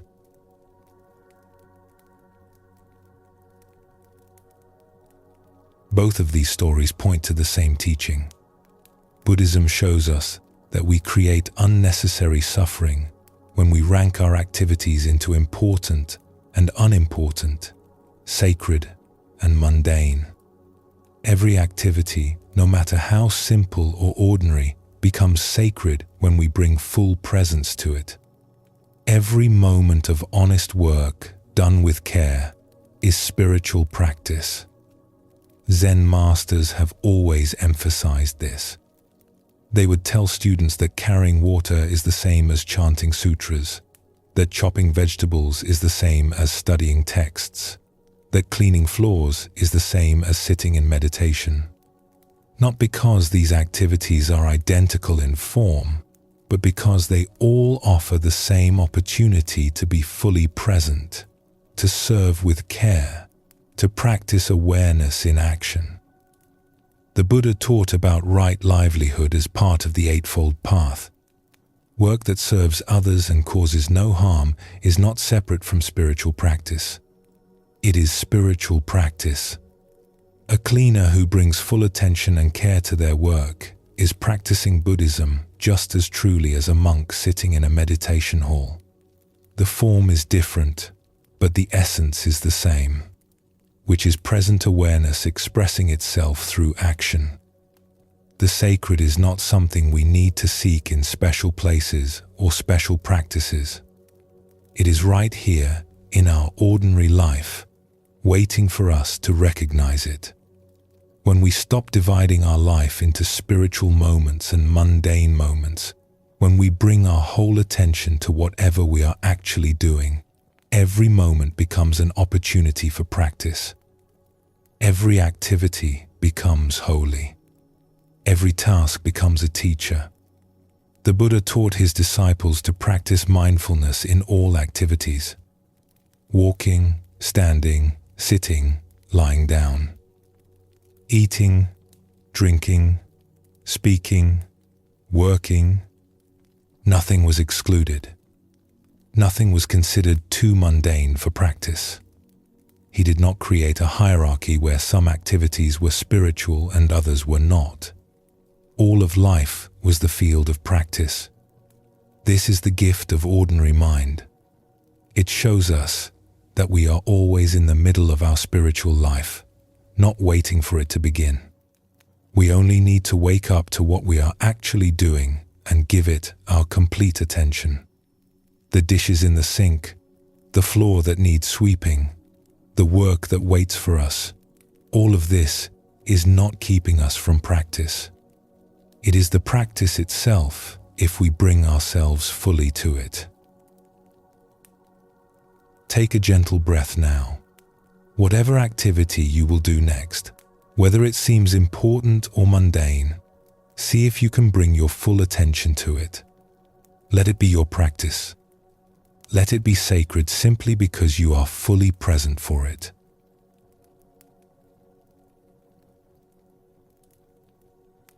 There is a quality that many people find disappointing when they first encounter real Zen teaching. They arrive expecting profound wisdom, mysterious koans, dramatic insights that will transform everything.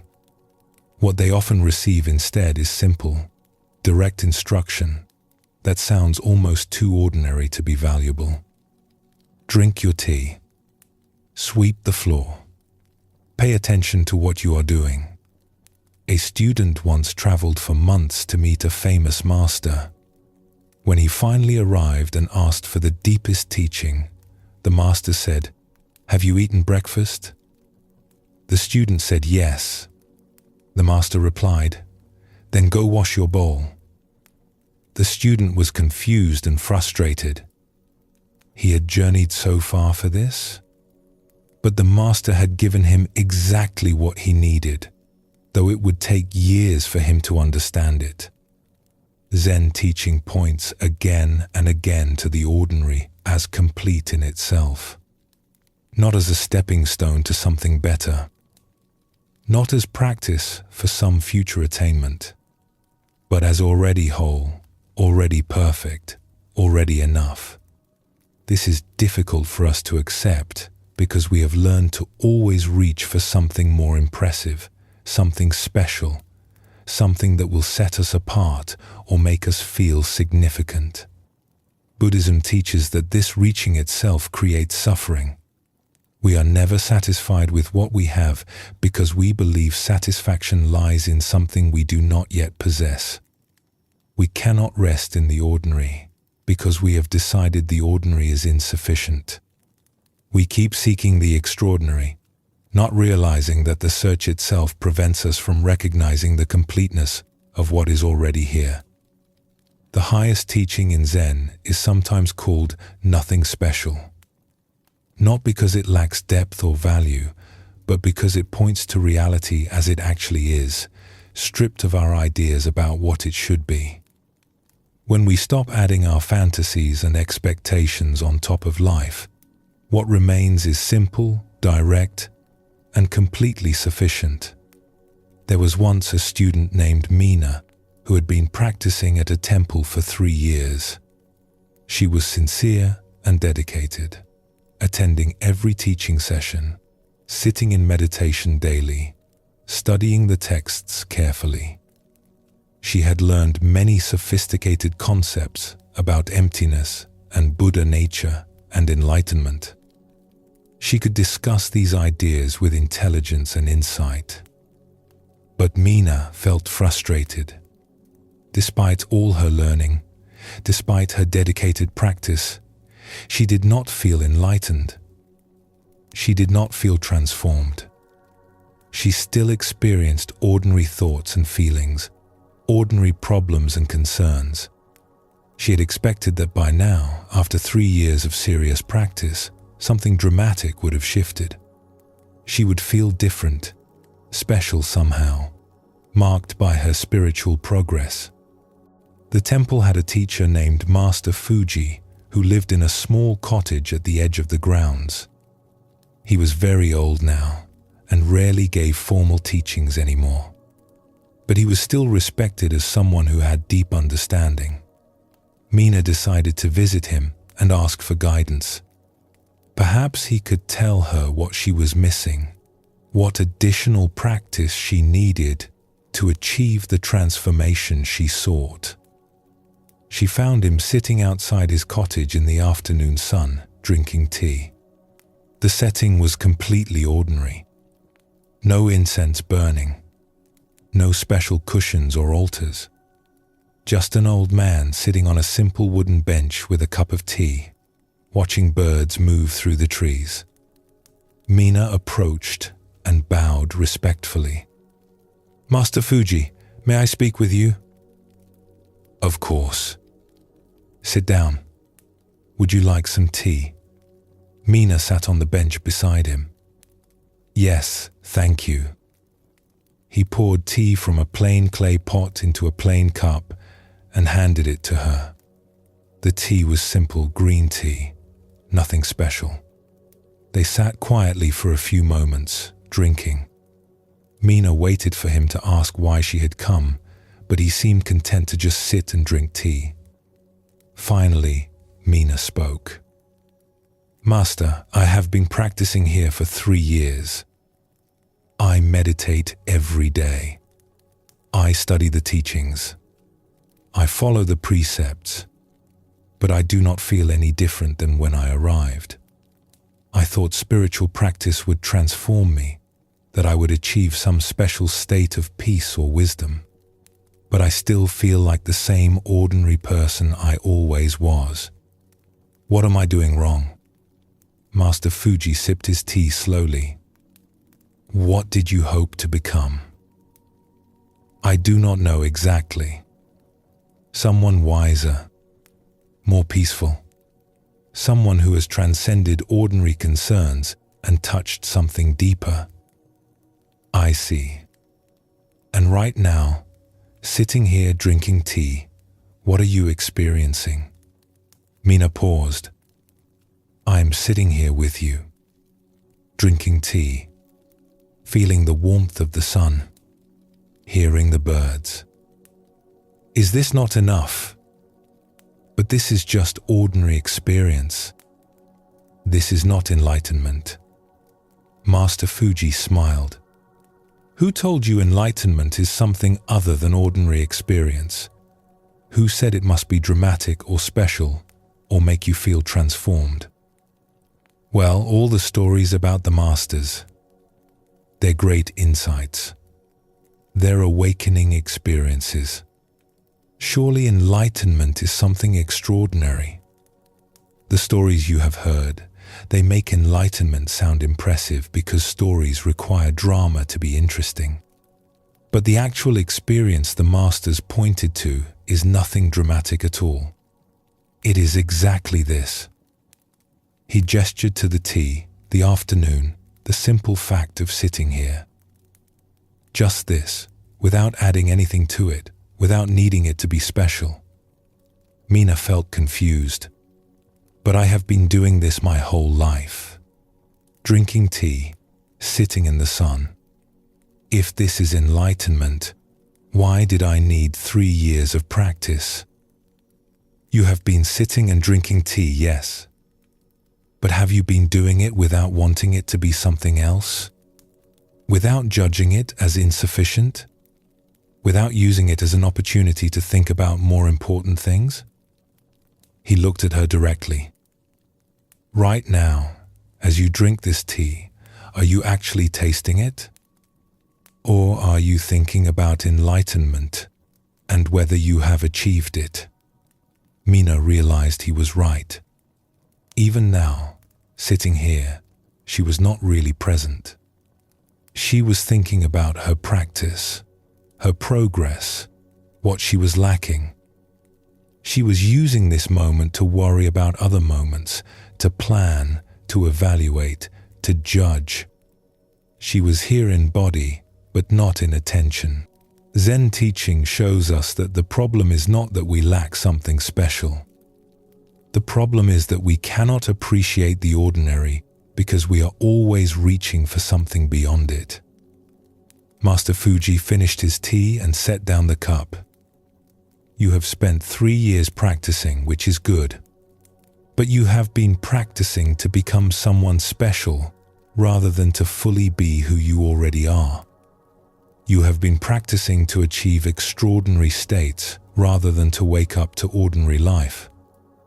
But then what is the point of practice? Meena asked. If I am already everything I need to be, why practice at all? Practice helps you see what you already have. It clears away the confusion that prevents you from recognizing the completeness of this moment. But if you practice while thinking, practice will give you something you do not already possess. You miss the point entirely. The Buddha taught that all beings already have Buddha nature. Practice does not create it. Practice reveals it. He poured more tea into both their cups. Watch how the tea pours. See how it steams. Notice the color, the scent, the warmth of the cup in your hands. This is not special. This is completely ordinary. And it is also completely enough. When you can drink tea and just drink tea, without needing it to be a pathway to enlightenment, without judging it as too ordinary, without wanting something more impressive, then you will understand what the old masters were pointing at. Meena looked at the tea in her cup. She had drunk thousands of cups of tea in her life, but had never truly tasted one. She was always drinking tea while thinking about something else, planning the next thing, judging the present as insufficient. Even her meditation practice had become this way. She sat in meditation while judging her meditation, thinking about whether she was doing it correctly, wanting to have special experiences. She lifted the cup and took a sip, just tasting, just this moment of warmth and flavor, not making it into anything, not needing it to be profound or transformative, just tea being tea and herself tasting it. It was nothing special, and in being nothing special, it was complete. The highest teaching is the simplest teaching, Master Fuji said quietly. When you are tired, rest. When you are thirsty, drink. When you walk, walk. When you sit, sit. Do not seek anything beyond what you are actually doing. This is hard for people to accept because it does not make them feel special. But it is the truth that sets you free.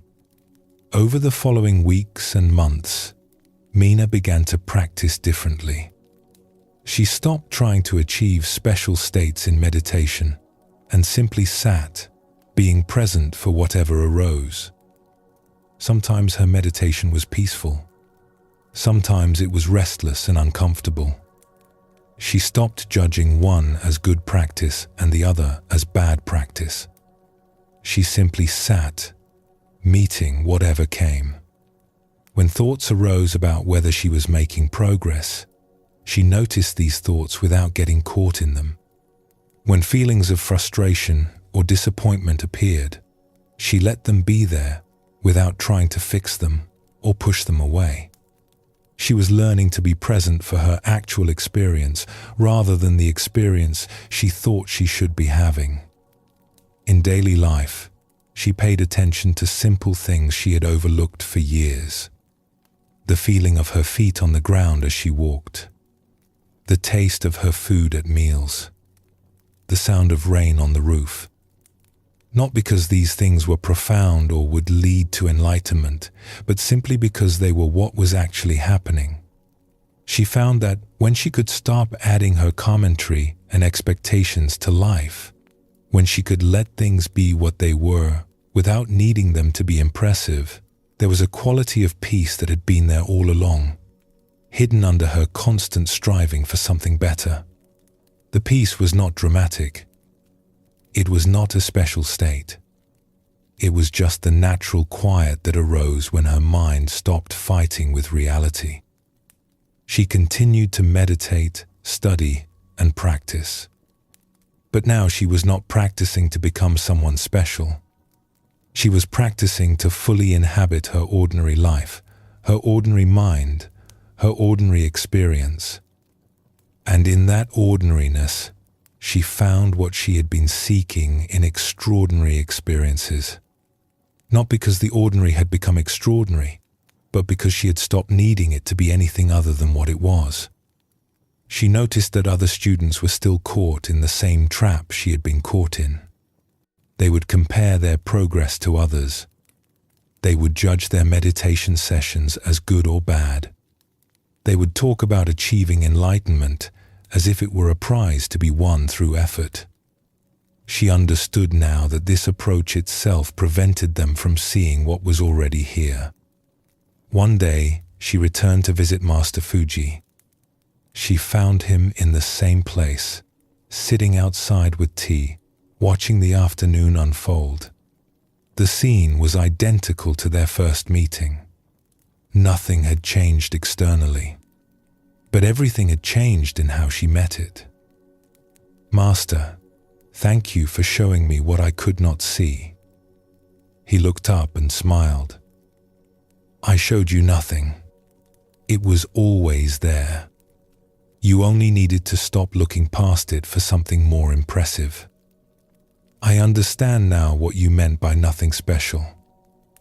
It is not that practice lacks value or depth. It is that the deepest truth is so simple and ordinary that we overlook it constantly. We think it must be somewhere else, something more impressive. Yes, people want enlightenment to make them special, to set them apart, to give them something others do not have. But real understanding is the opposite. It is seeing that there is nothing special needed, nothing extra required. Just this ordinary awareness, this ordinary moment, this ordinary life fully met. This is enough. This has always been enough." He poured tea for both of them. "You know, people often ask me what changed when I understood the teaching. They expect me to describe some dramatic transformation. But the truth is that nothing changed and everything changed. I still sit here drinking tea.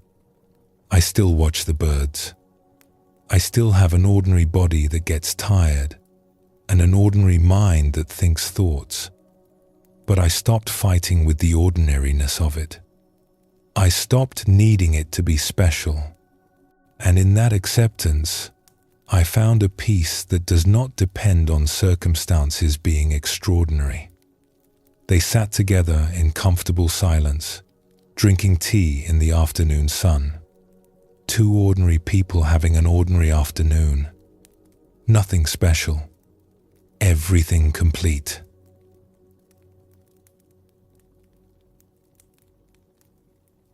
Buddhism teaches that our constant reaching for something more, something special, something that will finally satisfy us, is the source of much suffering. This reaching takes us away from the life we actually have. Zen masters would often respond to profound questions with very ordinary statements, precisely to cut through this habit of seeking the extraordinary. A monk asks, "What is the meaning of Buddhism?" The master replies, "The oak tree in the garden." The monk is confused because he expects a philosophical answer, something impressive. But the master is pointing to simple presence with what is actually here. The oak tree is just an oak tree.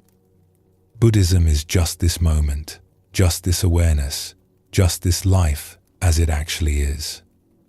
The teaching of nothing special liberates us from the exhausting search for special experiences, special states, special understanding. We can stop trying to be impressive and simply be present. We can stop judging ordinary life as insufficient and recognize its completeness.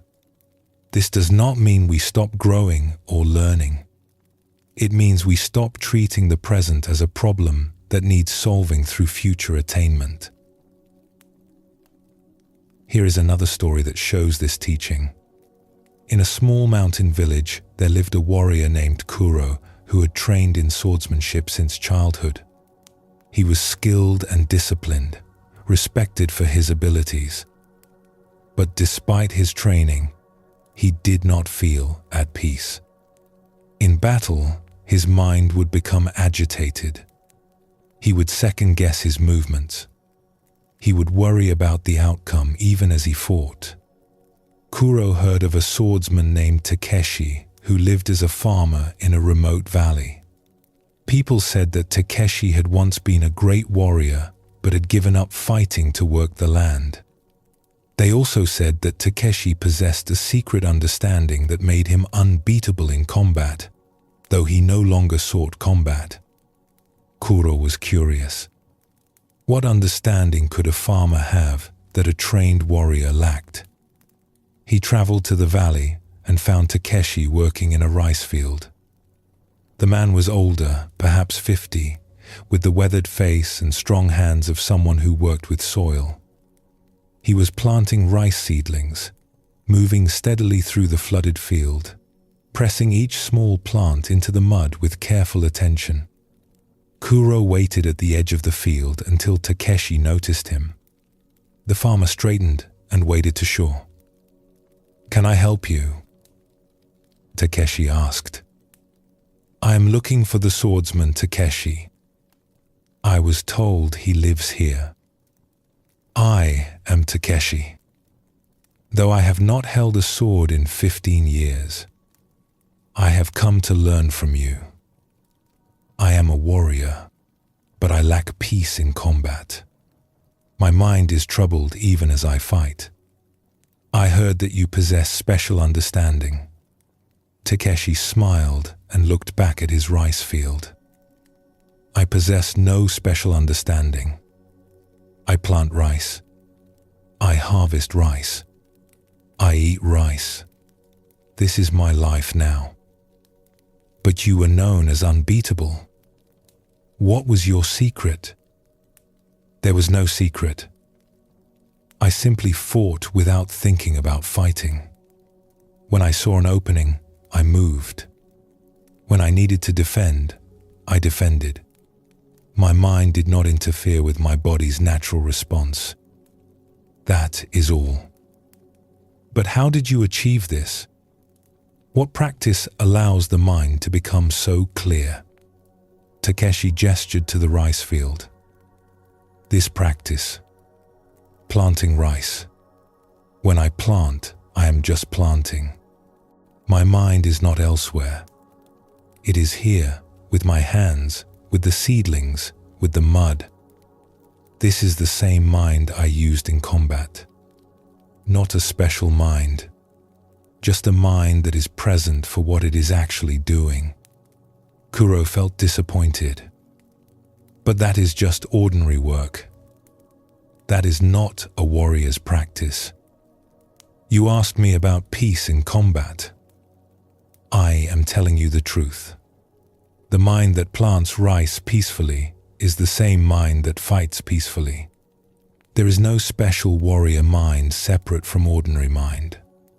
When you fight while thinking you need a special state of mind, you create conflict within yourself. When you simply fight, responding naturally to what the moment requires, there is no inner conflict. The mind is quiet because it is not arguing with reality. Will you teach me? I can show you rice planting. Whether this teaches you anything is up to you." Kuro stayed in the valley for 2 months.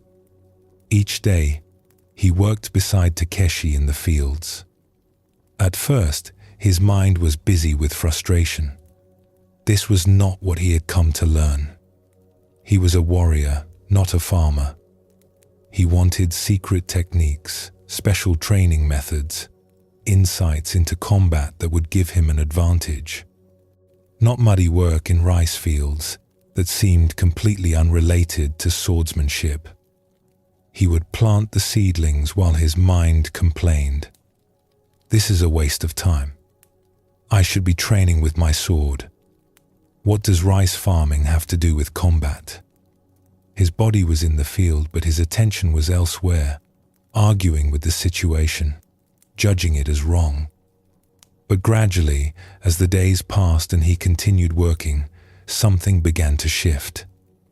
One morning, he woke early and went to the field as usual. The sun was just rising, casting long shadows across the water. The air was cool and fresh. He began planting and found that for a few moments, his mind was not arguing. There was just the field, the seedlings, the mud, his hands. No story about what this should be or what he should be learning.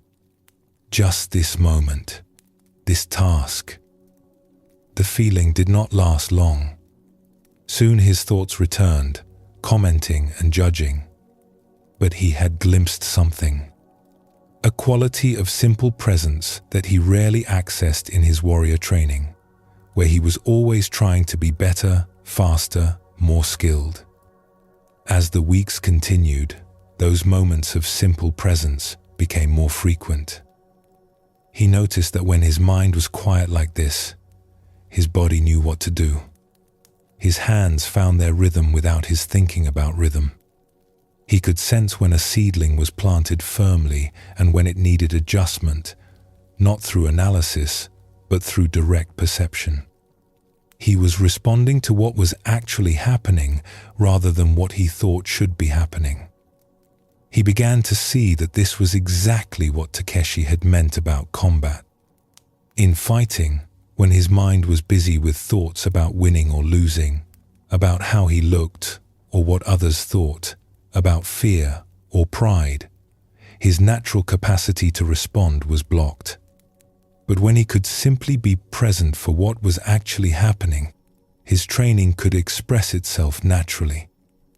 One evening, after a long day of work, they were washing mud from their hands and feet.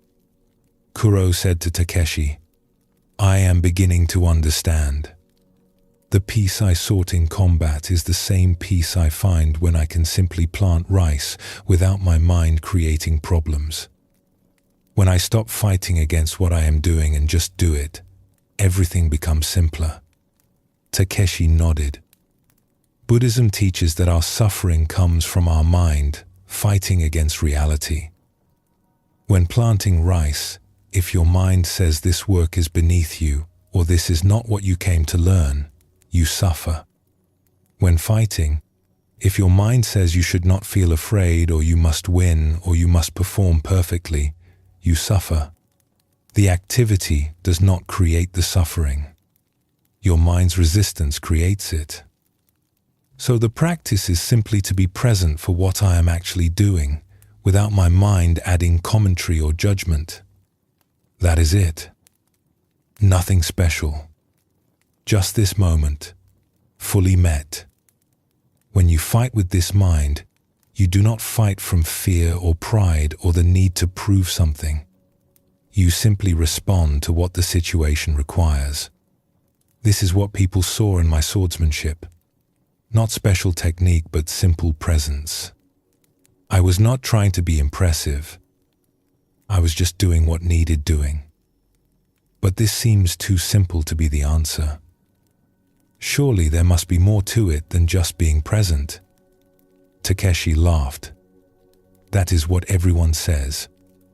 We want the answer to be complicated and impressive because that would make us feel special for understanding it. But the Buddha taught very simple truths. Be present. Respond with compassion. These are not complicated teachings. They are difficult to practice because we keep making them complicated with our thinking. We add layers of philosophy and technique on top of something that is actually very direct. He looked at Kuro seriously. You came here seeking a special mind for combat. But there is no special mind. There is only mind. When that mind is present and not interfering with itself, it functions naturally. A warrior's mind, a farmer's mind, an ordinary person's mind, they are all the same mind. The difference is only in whether we are present for our experience or lost in our thoughts about our experience. When Kuro returned to his duties as a warrior, he brought with him what he had learned planting rice. In combat, he no longer tried to achieve a special state of mind. He did not judge his thoughts or feelings as good or bad. He did not try to suppress fear or manufacture courage. He simply allowed his training to express itself naturally while staying present for what was actually happening. His movements became more fluid. His decisions became clearer. Not because he had learned special techniques, but because he had stopped interfering with his natural capacity to respond. He fought the same way he had learned to plant rice, with simple attention to what was actually required in each moment. People noticed the change and asked him what training he had undergone, what master had taught him such skill. Kuro would smile and say, "I learned to plant rice. And in learning to plant rice, I learned that the mind I need in combat is the same mind I use for any ordinary task. Nothing special. Just presence. Just this." Some people were disappointed by this answer. They wanted to hear about secret techniques or special insights, but a few understood what he was pointing to, that the peace and clarity they sought was not in some extraordinary state, but in simple presence with ordinary life.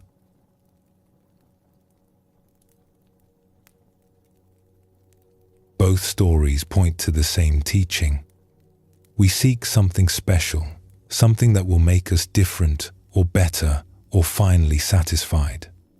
Buddhism shows us that what we seek is already here in our ordinary experience, our ordinary awareness, our ordinary life. The problem is not that we lack something special, but that we cannot see the value of what is ordinary. Zen masters have always emphasized this. The highest teaching is nothing special, precisely because it is simply what is true. Tea tastes like tea. Rice grows in fields.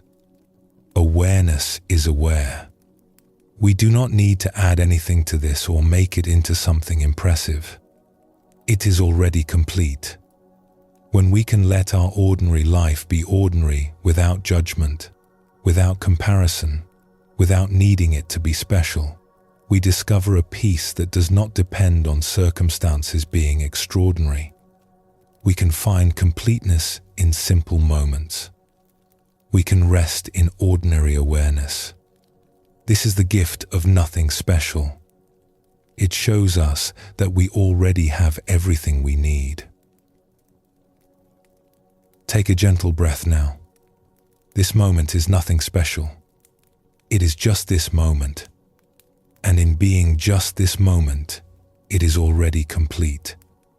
Let yourself rest here, in the ordinary miracle of being alive.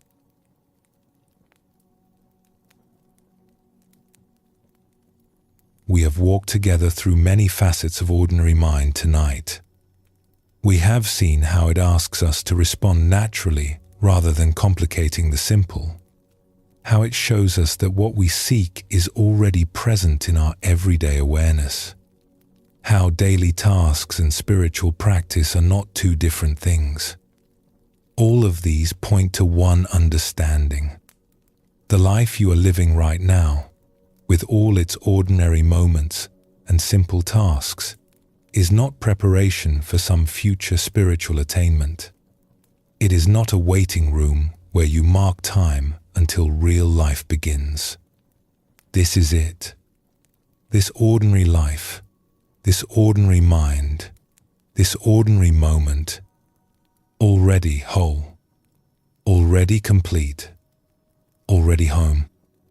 Buddhism teaches that we suffer not because we lack something essential, but because we do not recognize what we already have. We are like someone searching everywhere for glasses that are resting on their own head. The searching itself prevents us from noticing that what we seek is already with us, has always been with us. could never be anywhere else. Zen masters spent their lives pointing at this simple truth in countless ways. When hungry, eat. When tired, sleep. The oak tree in the garden. Ordinary mind is the way. Not because they lacked profound insights, but because the most profound insight is simply this: what you are looking for is what is looking. The awareness seeking peace is already peaceful. The mind searching for completion is already complete. This is not a concept to understand intellectually. It is something to recognize in your own experience. Not in special moments, but in the most ordinary ones. Not when you finally get everything right, but right now, exactly as things are. The invitation is to stop waiting for a better moment and fully arrive in this one. There is a story about this. An old teacher named Senzo had lived in a small temple for 40 years. He was not famous. He did not give elaborate teachings or attract many students. He simply lived his life, tending the temple grounds, offering tea to travelers who stopped by, sitting quietly in the evening. People in the nearby village knew him as a kind and peaceful presence, but most did not consider him particularly remarkable. One day, a young monk named Hiroshi arrived at the temple. Hiroshi had been traveling for years, studying with various masters, learning different meditation techniques, accumulating knowledge about Buddhist philosophy. He had read extensively and could discuss the sutras with great sophistication. But despite all his learning, he felt something was missing. He kept thinking that if he just found the right teacher or learned the right technique, everything would finally click into place. He had heard a rumor about Senzo, though he was not sure if it was true. Someone had told him that this old temple keeper had profound understanding but refused to teach formally. Hiroshi was skeptical. How could someone living so simply, doing such ordinary work, have anything important to share? But he was passing through the area anyway, so he decided to stop and see for himself. He found Senzo sweeping leaves from the temple steps. The old man looked up and smiled. "Welcome. You look like you have traveled far." "I have been studying with various teachers," Hiroshi said. "I came to see if you might have teaching to share." Senzo leaned his broom against the wall. "Come, have some tea. You must be tired." They went inside to a simple room. Senzo prepared tea with careful attention, not making a ceremony of it, but simply making tea the way someone does who has made tea thousands of times. He poured for both of them, and they sat quietly. After a few moments, Hiroshi spoke. "I have heard that you have deep understanding, but you do not teach formally or take students. Why is that?" Senzo sipped his tea. "What is there to teach? I sweep leaves when they fall. I make tea when someone comes. I sit quietly when the day's work is done. This is my life. Where in this would I need to give formal teachings? But surely you have insights to share, understanding that could help others. If I told you that peace is right here in this moment, would you believe me? Or would you think you need to do something special to achieve that peace?" Hiroshi hesitated. "I suppose I would think I need to practice more, to develop understanding." "And there is the problem," Senzo said gently. "You already have what you are seeking, but you cannot see it because you keep looking past it. This tea you are drinking right now, the warmth of the cup in your hands, the taste, the simple fact of sitting here, this is not leading somewhere.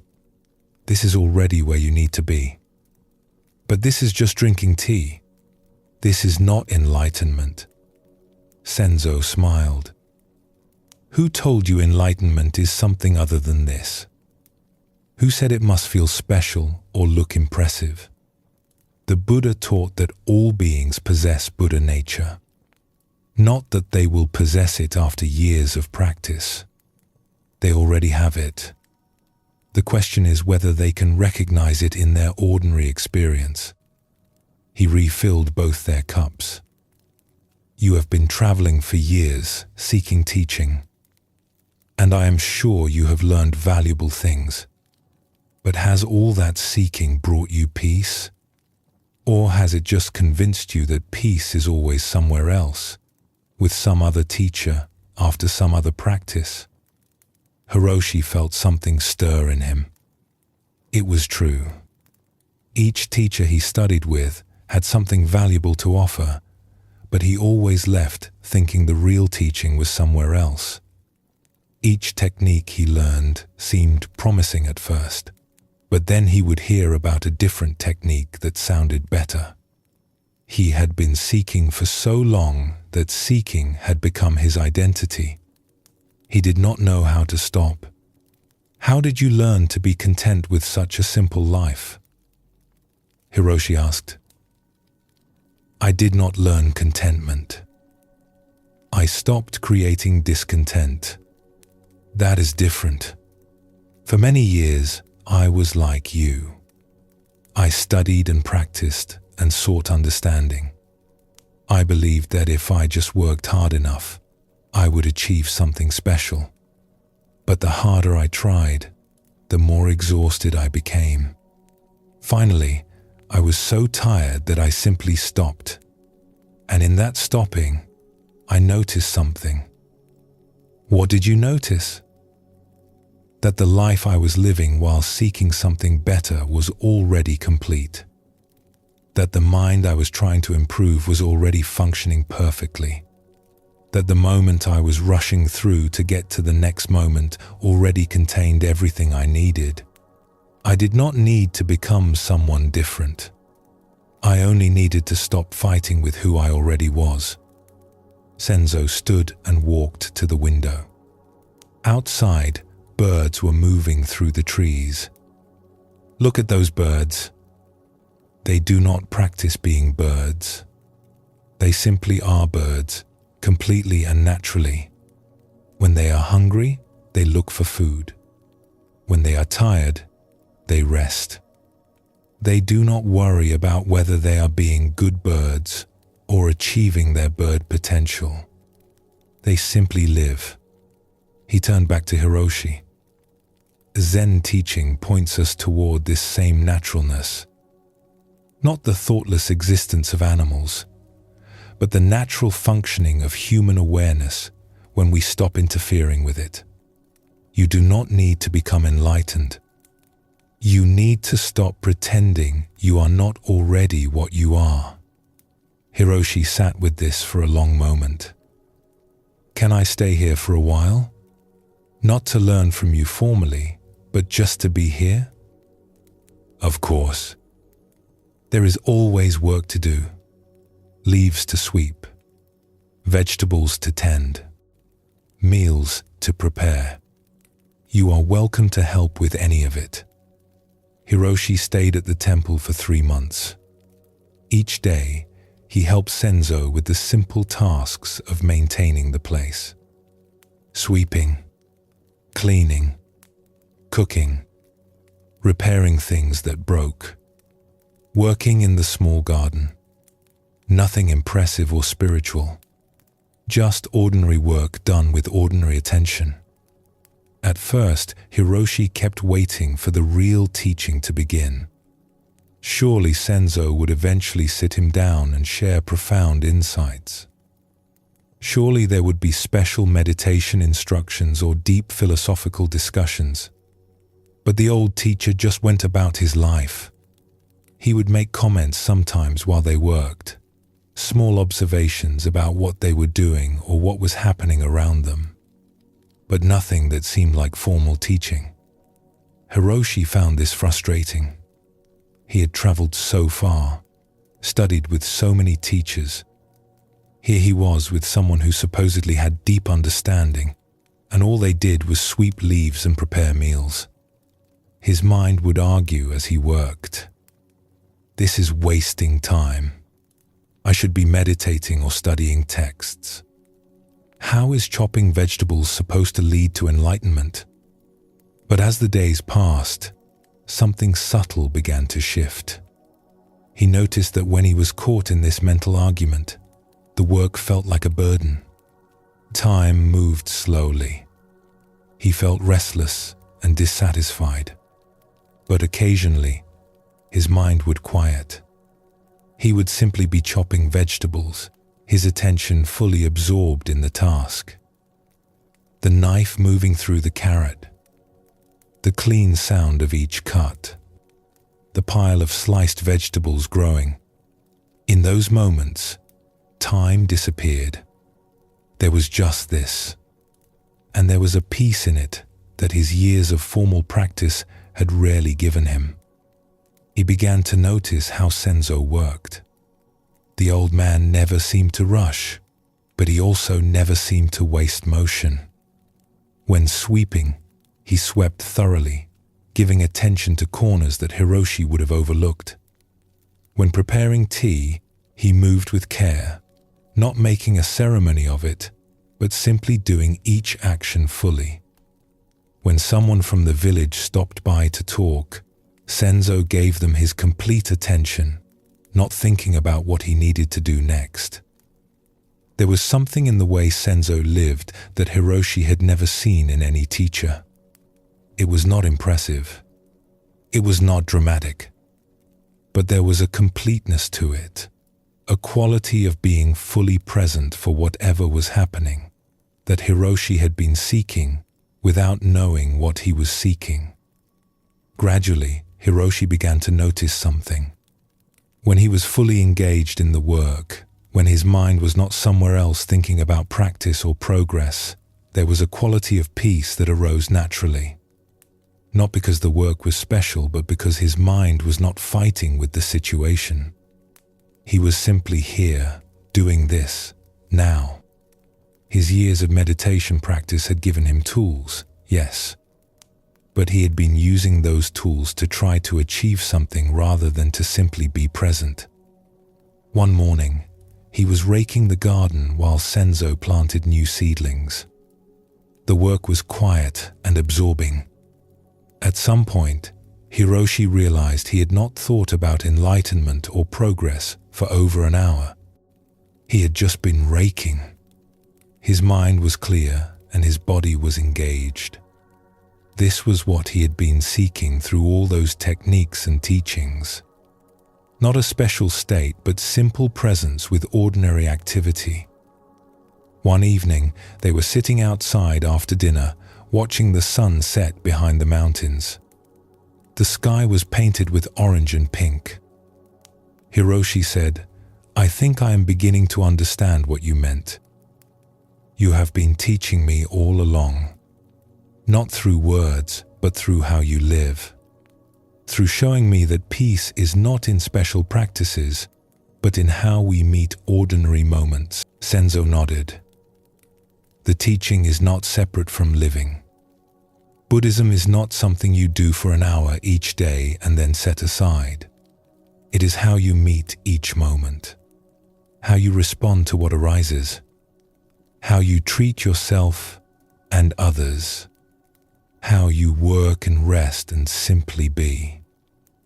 But you make it look so easy. You are at peace with such a simple life. I still feel like I want more, like there should be something more impressive or meaningful. That wanting will fade as you see through it. Right now, you still believe that impressive things are more valuable than simple things, that your life should look a certain way to be meaningful. But these are just ideas your mind has learned. They are not true. A simple life fully lived is no less valuable than an impressive life half-lived.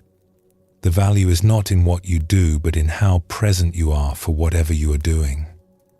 He looked at Hiroshi with kind eyes. "You came here seeking teaching, and I think you found what you needed, though it was not what you expected. You learned that you do not need to keep seeking. You can stop and be here. Your ordinary mind, doing ordinary things, experiencing ordinary life. This is already complete. What should I do now? Should I stay and continue practicing here? That is up to you. But understand that if you leave, you take the teaching with you. It is not in this place or with me. It is in how you meet your life wherever you are. If you sweep leaves here or sweep leaves somewhere else, the practice is the same. Just sweep leaves. Do not sweep while thinking about enlightenment or comparing yourself to others or judging whether this is valuable. Just sweep. I think I need to return to the world, to see if I can live this way in the midst of ordinary life, not just in the peace of this temple. Senzo smiled. That is wise. The temple is a good place to learn, but the real practice is everywhere. In cities and villages, in work and family, in all the complexity of human life. What you have learned here is just a beginning. When Hiroshi eventually left the temple, he did not leave seeking something else. He had found what he came for, which was the recognition that he already had what he needed. The years of seeking had not been wasted. They had brought him to this understanding. But now he could stop seeking and start living. He returned to a temple where he had once studied and asked if he could help with the daily work. He spent his days cooking, cleaning, tending gardens, helping with whatever needed doing. People who had known him before noticed a change.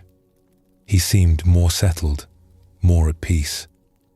When they asked what teaching he had received from his travels, he would smile and say, "I learned that the life I was living while seeking something better was already complete.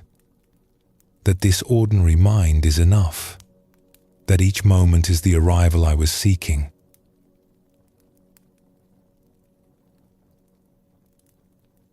Buddhism teaches that enlightenment is not about achieving a special state, but about recognizing what is already true. The Zen masters did not spend decades in practice to become something they were not.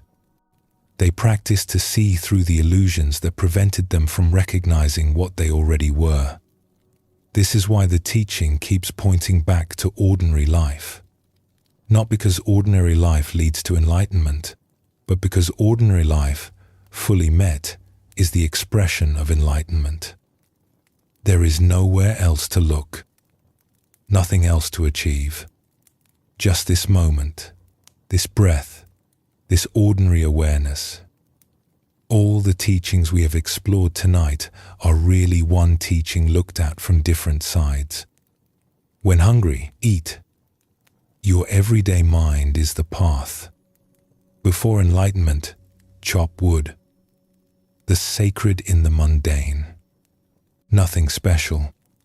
The tea is just tea. They all say the same thing. Stop looking elsewhere. Stop waiting for something better. Be here, fully here, for this ordinary life. This is already it. There is one more story that can help bring this home. A woman named Sumiko had spent 20 years as a student of Zen. She had practiced diligently, studying extensively, sitting through countless meditation retreats. She had practiced through joy and sorrow, through clarity and confusion. She had moments of deep insight and periods of profound peace. But she also had moments of doubt and periods of struggle.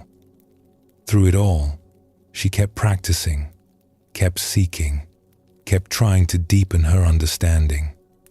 For many years, she had imagined that enlightenment would arrive as a dramatic event, One day, she would sit down to meditate, and suddenly everything would click into place. The seeking would end. The questions would be answered. She would finally feel like she had arrived at what she had been working toward for 2 decades. But as the years passed, this dramatic event never came. She had insights, yes. Moments of clarity where she understood something she had not understood before. But always, after the insight faded, she was still herself. Still the same person with the same ordinary mind, the same daily concerns, the same mixture of peace and struggle. One day, she was sitting in meditation during a long retreat. The meditation hall was quiet. Everyone was sitting still. Nothing special was happening. Her mind was neither particularly peaceful nor particularly agitated. Just ordinary mind doing ordinary meditation. And in that ordinariness, something clicked. She realized something that made her laugh, though she kept it quiet out of respect for the others meditating. She had spent 20 years trying to be someone different, someone more spiritual, someone who had achieved understanding. But the person doing all that seeking was already who she needed to be. Her ordinary mind, the awareness that had been with her through every meditation session and every moment of daily life, was already complete. She had been carrying what she sought the entire time. It was like suddenly seeing her own face after years of looking everywhere else for it. How could she have missed something so obvious? The awareness that noticed her breath in meditation was the same awareness that tasted her food at meals, that heard sounds, that experienced everything. It had never been lacking anything. It had never needed to become different. She had just been looking past it, through it, beyond it, thinking enlightenment must be something more special. This realization did not arrive with dramatic fanfare. There were no lights or visions or overwhelming feelings. It was more like noticing something obvious that had been hidden in plain sight. Like realizing you have been wearing your glasses while searching for them. Simple, undramatic, but complete. After this, her practice did not change much externally. She still meditated. She still worked and ate and slept and went about her daily life. She still had good days and difficult days. She still made mistakes and learned from them. But internally, something had shifted. She was no longer practicing to become someone else. She was simply being who she was, responding to each moment as it came. The seeking had ended not because she had achieved something, but because she had seen through the assumption that she needed to achieve something. The Buddha had taught that all beings possess Buddha nature. Not would possess it, not could possess it if they worked hard enough, but already possess it. She had finally understood what this meant. Not as a concept, but as lived reality. When younger students would ask her for guidance, she found it difficult to explain what had changed. How could she describe seeing something that had always been there? How could she point at something so ordinary and immediate that pointing seemed to create more distance rather than less? She would usually say something simple. Be kind to yourself. Be present for your life. Trust that you already have what you need. Buddhism teaches that you are not broken and do not need fixing. You only need to stop believing you are broken. But she knew that these words, like all words about ordinary mind, could not give someone the recognition directly. Each person had to see it for themselves, in their own time, in their own way.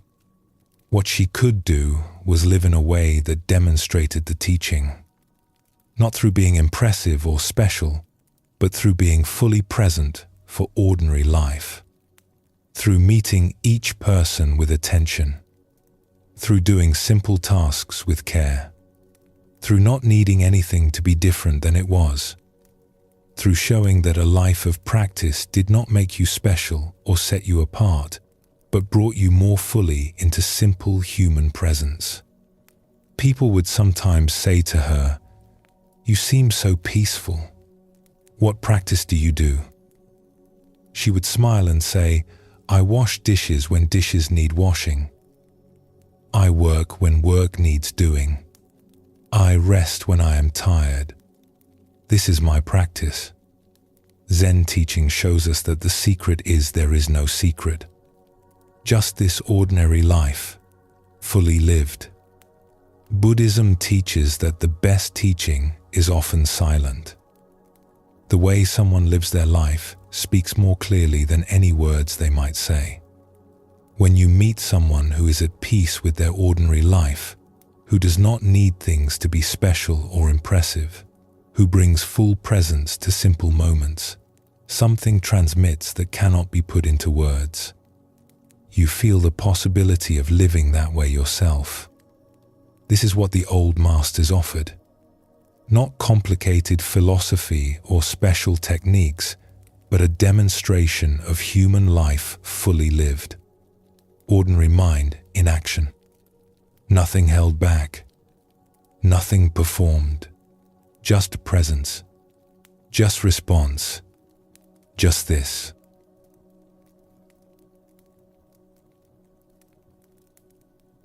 As we complete this exploration of ordinary mind, you might notice that everything we have discussed is available to you right now. You do not need to achieve anything or become anyone different. The awareness that has been listening to these words is the same awareness the Buddha had, the same awareness all the masters cultivated. It is already here, already functioning, already complete. The practice is not to create this awareness, but to recognize it and trust it. To stop looking past it for something more special. To meet your ordinary life with the understanding that it is already sacred, already whole, already enough. Tomorrow, you will wake up. You will do ordinary things. You will have ordinary thoughts and feelings. You will face ordinary challenges. All of this is your practice. All of this is the path. Not leading somewhere else, but already complete in itself. When you drink tea, let the tea be just tea. When you walk, let walking be just walking. When you work, let work be work. Not as a technique to achieve something, but as a simple recognition that this moment, exactly as it is already where you need to be. This is ordinary mind. Not an achievement, but a recognition. Not a destination, but an arrival at where you have always been. Not something special, but the ordinary miracle of being alive, fully met, completely here. Take a gentle breath now. Feel yourself resting in this moment. Nothing to achieve. Nowhere to go. Just this. Just here. Just now. Already home.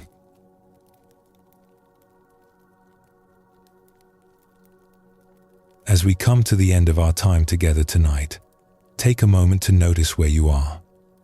Feel the surface supporting you. Notice the gentle rhythm of your breath moving in and out without any effort from you. Tonight, we have explored ordinary mind through many stories and teachings. We have seen how it invites us to respond naturally to life, to recognize what we already possess, to see that the sacred and mundane are not separate, to let go of seeking something special. All of these point to one simple truth. This ordinary life, this ordinary awareness, this ordinary moment is already complete. The Buddha taught that all beings possess Buddha nature, not as something to achieve, but as something to recognize. Zen masters spent their lives pointing at this in countless ways, always trying to show us what is so close we overlook it. Your ordinary mind is the path. When hungry, eat. When tired, sleep. The tea is just tea. You do not need to remember everything we explored tonight. The seeds have been planted. They will grow in their own time. You may find yourself tomorrow meeting an ordinary moment with new eyes, recognizing the completeness of something simple, letting something be what it is without needing it to be more. As you drift towards sleep now, let everything soften. Let the day release its hold. Let your body rest completely in the knowledge that tomorrow will bring its own fresh beginning. You will wake to an ordinary morning, ready to meet it with your ordinary mind, which has always been enough. This ordinary life is your practice. These ordinary moments are your path. This ordinary awareness is already home. Sleep well, and thank you for joining us here at Sleepy Monk.